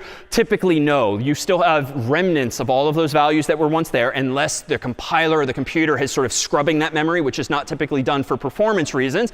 And so there could be remnants of past things. So as an aside, your mind is actually going in an interesting adversarial place, because suppose there was some function that you're calling that involves passwords, for instance, and the user types in their password, and their password is stored at that location in memory. Even after that function returns, if the code is not implemented with any kind of rigor in place, you could somehow maybe, if you have malicious access to the code, access that memory location where there's the garbage value, but that garbage value is useful because it's someone's actual password. And in fact, that's a threat that has indeed happened from time to time. So here then, to recap, the bad code, but logically correct, just doesn't get the job done. The green code, of course, does get the job done for exactly those same logical reasons. But there's another problem we've now created. Even as we understand how the stack's working, and I claim that the heap is where malloc takes memory from, having like two arrows pointing at each other does not seem like a very good design, right? Because if you keep using heap, heap, heap, heap, heap by calling malloc a lot, you're going to eventually overflow the stack. Or if you call lots and lots and lots and lots of functions, as you might with recursion or some other technique, you might overflow the stack, like a big stack of trays eventually kind of toppling over and touching things that it shouldn't either. Unfortunately, there's no real solution because you only have a finite amount of memory, so it doesn't really matter if things go this way or this way. Eventually, you're going to either run into other chunks of memory or run out of memory altogether. So strictly speaking, this isn't such a bad thing unless you let things get out of control and you don't keep track of how much memory you're using, or defensively make sure you're freeing it as much as you can. And there are terms of art out there like heap overflow, which means if you call malloc too many times, you might somehow overflow some other area of memory with the heap. Some of you might know a popular website called Stack Overflow. Well, what is the etymology of that website? Stack Overflow is when you call so many darn functions that they overflow each other and maybe hit the heap or overflow each other in some way. You're overflowing the memory region known as the stack. These are generally examples of what are called buffer overflows, where buffer just means a chunk of memory that you're using for some purpose. And so a buffer can certainly overflow another, especially if you're treating it as a chunk of memory this big, but you start poking around past the end of it. It's like allocating an array for 4 characters, but trying to print the 5th or the 6th or the 100th or the 1000th, if you've not asked for it, you're overflowing the buffer you've been given. So an array is just a buffer. And YouTube and Netflix, they all have buffers in the colloquial sense, in that they might pre-download a few seconds or minutes of video, storing it in a chunk of memory, like an array, or maybe somewhere on the heap. But the point is, a buffer is a finite size, and you can potentially overflow it by going past the boundary of it, past the end, or maybe even past the beginning. And thus was the issue with the real world a few months back with CrowdStrike. So this is very popular security-related software, ironically, that a lot of the world has installed on their servers to keep themselves safe. For those unfamiliar, unfortunately, this very software crashed some months back, taking down very important systems with it, including Delta Airlines' site and so many other companies. And this cost the world millions of dollars probably in lost labor and effort because systems went down, sales were lost, human time was incurred, and it boiled down in retrospect to the stupidest of bugs, if I might say. If you read through their very long PDF, their postmortem that describes what exactly went wrong, which took a few weeks, I believe, to come out, there was this paragraph here, which actually sounds like a lot of big words. Sensors that received the new version of channel file 291 carrying the problematic content were exposed to a latent out-of-bounds read issue in the content interpreter. Like, the real interesting part is the last sentence. The content interpreter expected only 20 values. Therefore, the attempt to access the 21st value produced an out-of-bounds memory read beyond the end of the input data array and resulted in a system crash. So literally, even though you're only in a class like this for like a couple of months' time now, they had an array of size 20, and they wrote code that tried to access the 21st element. They touched memory they shouldn't have. The software froze or crashed. Therefore, the systems that self-froze or crashed and cost the world millions of dollars in downtime and other side effects because of one off-by-one error. So it's a very possible danger to trip over. And among the downsides of languages like C is that they make it very easy to do this. There is nothing in C stopping you from doing this. And a few other languages allow this as well. Other languages like Python and Java generally prevent you and me from doing this. Why? Because humans for years were writing so much darn buggy code that we realized, wow, we should probably build into the programming language defenses against this stuff. So with the right language and the right know-how, you can avoid these problems altogether. But in this particular case, they had code that similarly was not sufficiently tested. They didn't have a check 50 to tell them a priori whether or not the code was correct. And so they shipped this to computers around the world. As an aside, too, this is one of the dangers of automatic updates. If you have this on your phone or your Mac or your PC, let alone your corporate servers, if you update automatically your systems, but the update itself is buggy, you can therefore take down your whole system, personally or professionally. There's a lot of real-world implications to that business decision they made, it seems, to update so unilaterally as well. So beware. But these things happen very really in the real world. OK, so let's take things down back to sort of like CS50 land here. Here was the functions, the training wheels that we've been using since week 1. And let's just consider for a moment how one of the most powerful of these does. Let's consider for just a moment how one of the simplest of these actually works, namely getInt. So it turns out in C, it's not that hard to get an int or a char or a float. Relatively simple, at least in a safe way. Strings are the scary one because who knows how many characters the user is going to type in. And you would seem to have to decide in advance, do I want room for 1 character, 4 characters, 100, 1,000? What if I get the number wrong and they type in a really long paragraph? Ints and chars and floats are easy because they're 4 bytes or 1 byte or 4 bytes. You sort of know in advance. So let me propose that we implement a simple program that really kind of implements the idea of getInt. So first, let me open my terminal and clear it. Let me open a new file called get.c, because I'm going to implement my own functions for getting input. I'm going to go ahead initially and actually still use CS50.h, and I'm going to use standard.io.h. And then in main, I'm going to go ahead and very simply, as in week 1, do this. Int n equals getInt, and just prompt the user for n. So nothing interesting there. And then quite simply, I'm going to print out using %i,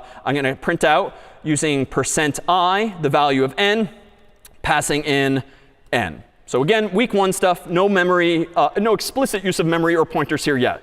Make a get, /get, type in 50, program for now seems to work. But suppose I take away truly the training wheels, not just for the keyword string, but for the getInt function as well, and I take away this header file, which means getInt no longer works. How could I implement this instead? Well, without CS50's training wheels, you can still solve this problem. You can declare an int called n, and don't give it a value initially because you want it from the user. I can then prompt the user with like a printf n : space with no new line because I just want a blinking prompt for the user, which getInt does for you automatically otherwise. And I can use a function called scanf to sort of scan the user's input for some format string. So for some type of formatted text. Maybe it's an int, a float, a string, or something else. So scanf is sort of like the opposite of printf. Printf prints something, scanf reads something from the user themselves. All right, so how can I use this? I can call scanf. I can say, what do I want to scan from the keyboard, so to speak? And I want to scan in an integer from whatever the human types. Where do I want to put that integer?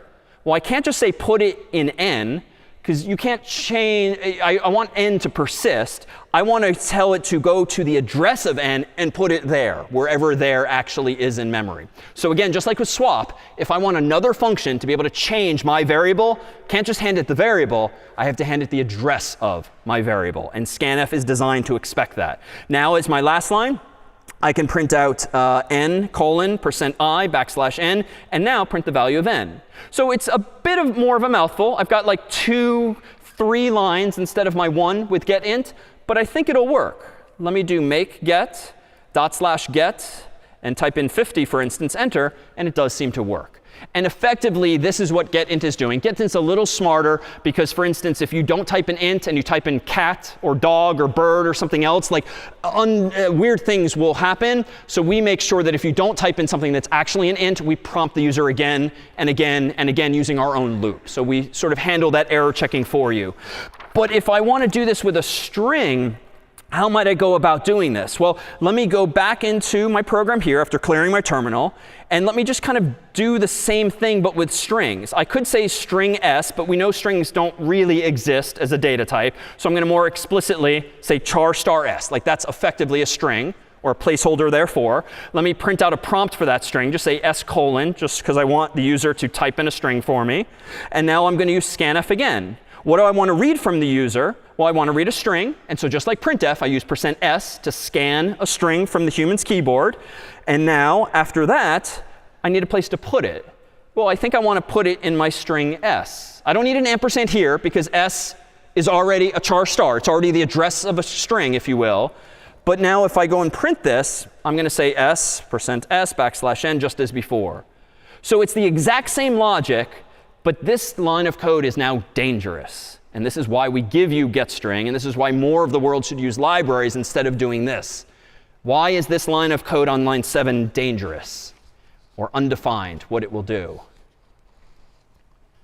Yeah, a little louder. It doesn't know where my string's going to end, or more specifically, it doesn't know how much memory is available for that string. At the moment, the only memory I've allocated implicitly is 8 bytes for the pointer called s. So I'm ready to jot down in memory where I want to put this string, but I never initialize s to anything. Previously, when I wanted to initialize s to something, I could, for instance, malloc some space. Or I could even do something like, I could specify that, oh, let's get out of the pointer business today, and let's actually just say that s is an array of like 1,000 characters, and that would mean I have 1,000 places where I can put that chunk of memory. So turns out there's an implicit relationship between pointers, as we've seen today, and arrays, whereby you can treat one as the other. But for now, let me stick with this model of making clear that I did not call malloc. And so s contains a garbage value, which is like saying put whatever the user types like over like there, somewhere random. It's a garbage value, and that's probably going to cause the computer to crash. Not always, and I don't know what to expect today, but let's try this. Make get /get enter. Let's type in hi exclamation point. I got lucky. It still worked. Let's do something random like just type a lot of characters that will hopefully overflow the buffer that doesn't even exist. Enter. Got lucky. But if I do this again and again, I know ideally that would have made an educational point, but again and again and again, eventually it will probably crash on me. It's certainly incorrect, and I bet we could figure this out with Valgrind if we start poking around with that tool as well. So what's the solution here, or what's really the issue? Well, if we consider where we started, if here's my memory, let me actually put a lot of Oscar the Grouches here to make clear that like before you use memory, it's effectively garbage values. Like who knows what is there. So in my first program, when I created a variable n, I actually used 32 of those bits or 4 of those bytes to put a legitimate pattern of zeros and ones to represent the number 50. So that part was good. But when it got to the string version, I allocated space for the pointer, 8 bytes, as I said earlier. But I never initialize s to anything, to malloc, to like an array, like literally nothing. So s's value is literally this sequence of garbage values, so who knows what it is pointing to. There is certainly no memory allocated elsewhere, like in the heap, for whatever the human actually types in. So this value is effectively garbage, and this is the best I could do with squiggly lines. Like who knows where it's pointing? Certainly nowhere valid. And so in this case, I got lucky. It did not crash. But the more I run the code, the bigger the input it is, odds are this will, in fact, crash ultimately on me. So how can I avoid this? Well, if I go back into VS Code, I could just allocate space myself and say equals malloc of 4. But there's still going to be a danger there, even if at the bottom I do free s, because I only have allocated space for 4 bytes. If the user types in 5 or 50 or 500, who knows what's going to happen? I'm going to overflow my buffer of size 4. I could do this another way. I don't have to use malloc. I can use week 2 stuff. I can, again, as before, just say s, maybe not 1,000, but 4. That gives me an array, which is a chunk of memory of size 4. But what happens if I overflow that buffer? Like bad things will happen.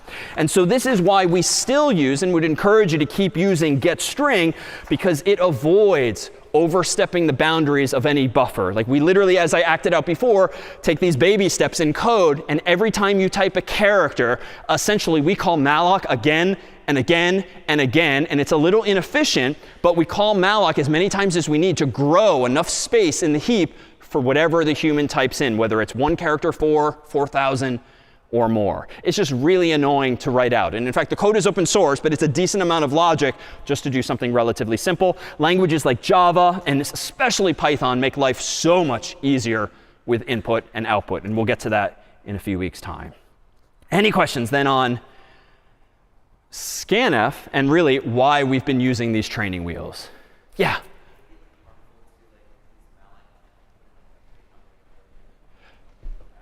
I only heard part of that. Would it be valid to use malloc and just allocate a really big number? So that just kind of like kicks the can down the road. But I bet whatever number you come up with, I could, if I copy paste enough or just type a lot, I could overflow that buffer still by just typing in longer input. And worse, you're now wasting memory because you only have a finite amount of memory. If one program is using all of this memory just in case some crazy user types in way too much, I mean, most of the time you might be slowing down the computer or at least wasting memory as well. So getString does that too. We only allocate what memory you need ultimately, even though we end up allocating and freeing a lot of memory along the way. Really good question. All right, so let's transition then to a final topic that's going to set you up really for problem set 4, in which case you'll be exploring something specifically known as file I/O, or file input and output. And we've deferred playing with actual files, where you can save files and open files until now, because you actually do need pointer syntax in C to do that with files. In Python, the world's going to be easier in a few weeks' time when you don't even need that complexity. But for now, we'll explore sort of the idea of file input and output as follows. There are a bunch of functions that come with C related to files. And here's just a short list thereof. But you can kind of infer from the names what these do in code, because they're operations you're familiar with in the real world, like opening a file, aka fopen, closing a file, aka fclose, printing to a file, aka fprintf, and a bunch of others as well. So any function that starts with an f probably means that it operates somehow on files, whether it's text files or binary files with zeros and ones. These functions tend to be involved. We'll see with this how we can now create some of our own files. So let me go ahead and do this. Let me go back to VS Code, and let's make, in the spirit of week 0, my own actual phone book in C. Let's write some code that allows me to save in a file someone's name and number so that it actually persists over time. And I'm going to go ahead and call this phonebook.c. And in this file, I'm going to include, just to make life easier still for today, because we've seen that scanf is not really your friend, we'll use getString again to include CS50x, standard.io.h, and also string.h, which might be useful. int main void again. And inside of main, let's do this. Let's first open a file called phonebook.csv. Most of you are probably familiar with CSV files. They're like lightweight they're lightweight spreadsheet files that can be opened in Excel, Google Sheets, or Apple Numbers or the like. It just means comma separated values, or CSV. So I can make a very simple file like this myself, but the syntax is going to be a little new. It turns out, weirdly in C, there's a data type called file in all capital letters for really no good reason. I'm going to then declare a pointer called file in all lowercase, but I could call it anything I want. And I'm going to set it equal to the return value of calling fopen for file open. And I'm going to specify that I want to open a file called phonebook.csv in, let's say, write mode, quote unquote W. And I know this from the documentation for the function that W means write. And that's why I'm passing it in as the second argument. Now, let's go ahead and do this. I could do string, but we know strings aren't really a thing. So char star name equals get string and prompt the human for their name. Then let's do char star number and prompt the human for their number.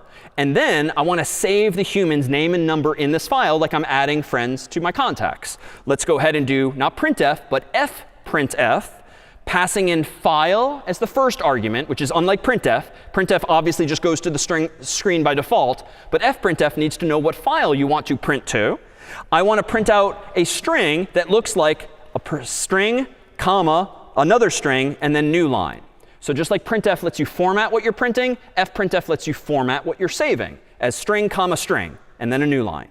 The last things I'm going to pass in are the values for those placeholders. Store the name and store the number, semicolon. And then lastly, let's go ahead and close the file. So it's not that many lines of code, but this is code enough to like prompt the user for a new name, a new number, save. I could run it again. New name, new number, save. And just to make this clear, let me go ahead and do this. Let me open up phonebook.csv, which doesn't yet exist. Let me kind of split the screen here, which if you haven't discovered, you can do by just dragging the tabs up and around so I can see both at once.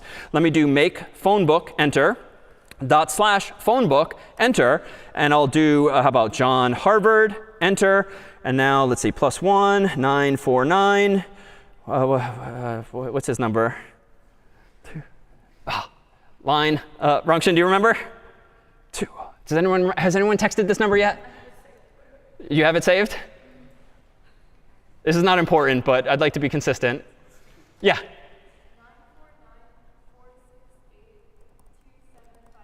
Thank you. And the 2750 spells CS50. So enter. And now notice what happened at top right. In my CSV file, I added a name to the phone book. Now let me run the program again, because there is a bug. I'll put in my name now, and I'll just do, let's see, +1, 617, 495. I think we used 1000 last time. Enter. But notice, John Harvard disappeared. And that's because I chose to write to this file. But there's another mode in which I can write data. I can actually use A for append, which is probably smarter. Let me run my program a third time and put John Harvard back. So John Harvard, enter, +1, 949, 468, 2750. Oh, yes, thank you. Someone caught my mistake before I did. I didn't compile it again. OK, Control-C, make phonebook, enter. Now let's rerun /phonebook. All right, here we go.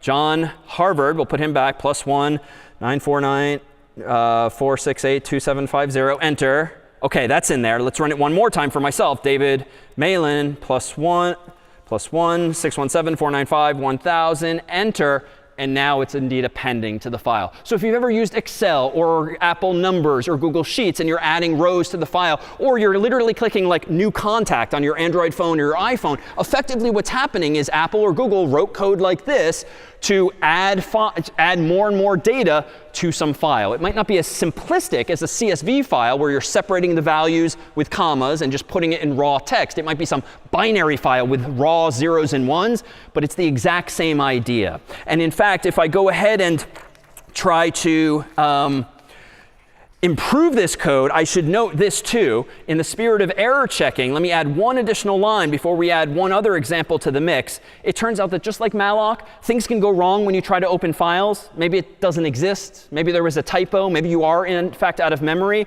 So here too, and for problem set 4 onward, you should get into the habit of checking return values. Don't just assume that you've got a valid return value. Check instead, per the documentation of this function, if file equals null, bad things just happened. Something went wrong, and I should probably just get out of here and return 1 or some other value instead. So again, the lesson today is anytime pointers are involved, from malloc, fopen, and other functions as well, do not trust that they are valid until you have checked whether they are null or not. All right, one final flourish here to implement the notion of copying a file as well. You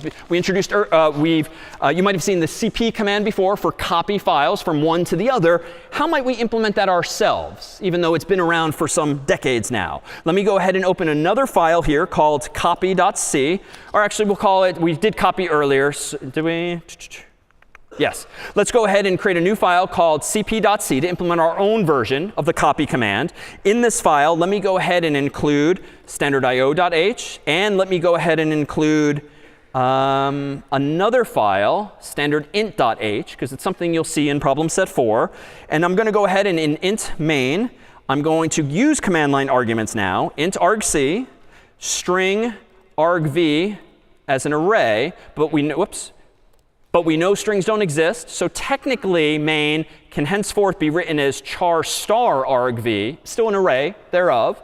So we're just getting rid of the word string. And here's how I could open one file and copy it into another. Recall that copy works like this, cp source destination. So it's the opposite of the stir copy function, confusingly. But cp copies the source file to the destination, so you can change the name or give it any name you want. So how might I use this knowledge? Let me create a pointer called source, src for short, and open a file called, well, what should the file be called? Let's expect the user to pass in argv1, whatever the file name is, per the usage at the command line. Then let's open it up in read mode specifically. Then let's go ahead and have a destination pointer called dst for short that equals the return value of opening the second file that the human typed the name of at the prompt, and we'll open that in write mode. I'm not going to do append mode because I want to literally copy everything. I don't want to add to an existing file. And then what do I want to do? I'm going to propose that we do this byte by byte. And there's many different ways to do this. But among our list of functions from earlier are functions like fread for reading from a file, fwrite for writing to a file, as well as fprintf, which prints to a file. But if I actually am dealing with binary data, I might actually want to do this. I might want to declare a variable of type byte, which by convention, especially in the Windows world, is capitalized as byte. Give me one variable of type byte. And let me do this. While I read from the file, passing into that byte a byte from the file. So give this function the address of that byte so we can go put 8 bits in it. Then let's read in the size of a byte, which I could just write as 1, but I'm going to keep it dynamic. I'm going to read one such byte at a time, and I'm going to read from the source file. And I'm going to keep doing this so long as the return value is not 0. This is a mouthful, but allow me to just stipulate for today's purposes that line 11 just starts a while loop that iterates over the file called source byte by byte by byte by byte, from left to right, top to bottom, so to speak. And how do I save each of those bytes to the destination file? Well, I can do fwrite, passing in the address of that byte so it can go to the location, the size of it so it knows how big it is, how many there are, which is still 1, but send it to the destination instead. And then at the end of this code, let me hide my terminal for a moment. Let me go ahead and close, for instance, the destination file, and let me go ahead and close the source file. And ultimately, I think this is enough to, again, iterate over all the bytes in the file, one byte, one byte, one byte at a time, and write them byte by byte by byte. And minor tweak. Technically, because I want to do this literally. There's no text involved. There's no Unicode. I just want this to be a raw copy of bytes. Technically, I can specify read the file in binary and write the file in binary. Don't try to do any kind of interpretation of characters. Treat it as raw 0s and 1s. And just so you've seen it, technically in C, there is no such thing as a data type called byte. This is, again, a thing in the Windows world, and we will give it to you in problem set 4. But I can actually create a type using typedef.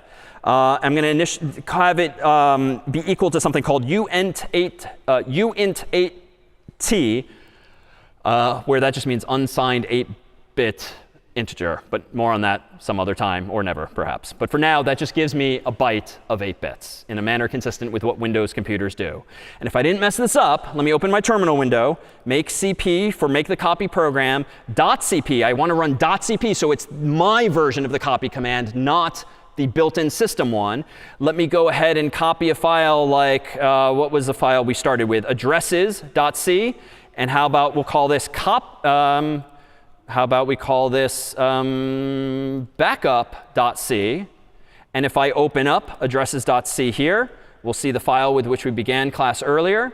If I open up backup.c, we'll see exactly the same file. If I hold them side by side, these happen to be text, but they could have just been raw zeros and ones. I've indeed implemented the cp command correctly in this way.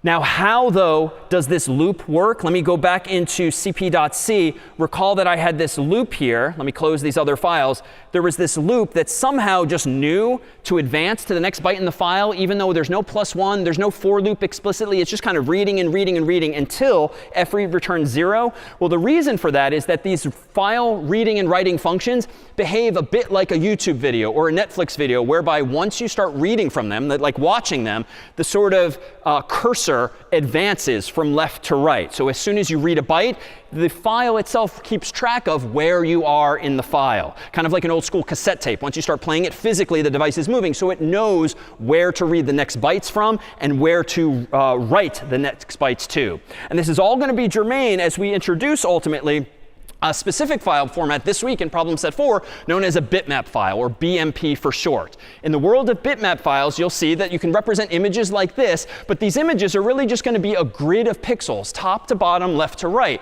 And among the goals for this week is to implement some Instagram-like filters via which you can actually manipulate these images. So for instance, among the filters you'll implement is first one that converts any image, even a photo you yourself took, into black and white by throwing away color information somehow and just retaining some form of grayscale. You'll implement, and it's a bit hard to see on this screen, but a sepia tone, sort of an old school photographic style. You might be able to invert or flip the image on its axis here. So I've just reversed the sides of the bridge. Same photo, just flipped around in the computer's memory by moving like these bytes over here and these bytes over here. Or if you really are feeling more comfortable, you can do edge detection and write, no, I said that wrong. Or if you're feeling really, no, wait, everyone has to do this. Sorry, let's stick the landing. We have like 1 minute left. So if what you'll also be challenged to do is blur the image too, whereby you're going to make it look fuzzier by sort of combining pixel values so that it's not quite as crisp as it originally was. And if you're feeling really comfortable, you can even do edge detection, whereby you can figure out where the outlines of physical objects are on the screen by writing more sophisticated code optionally to render images such as this here. So ultimately, this whole week is going to be about file input and output, recovering images that might have been deleted or corrupted as well. But we thought we'd end on a final pointer note. This is another one of these comics that now computer scientists should be able to understand the humor of, hopefully. OK, lots of laughter. All right, that's it for CS50. We will see you next time.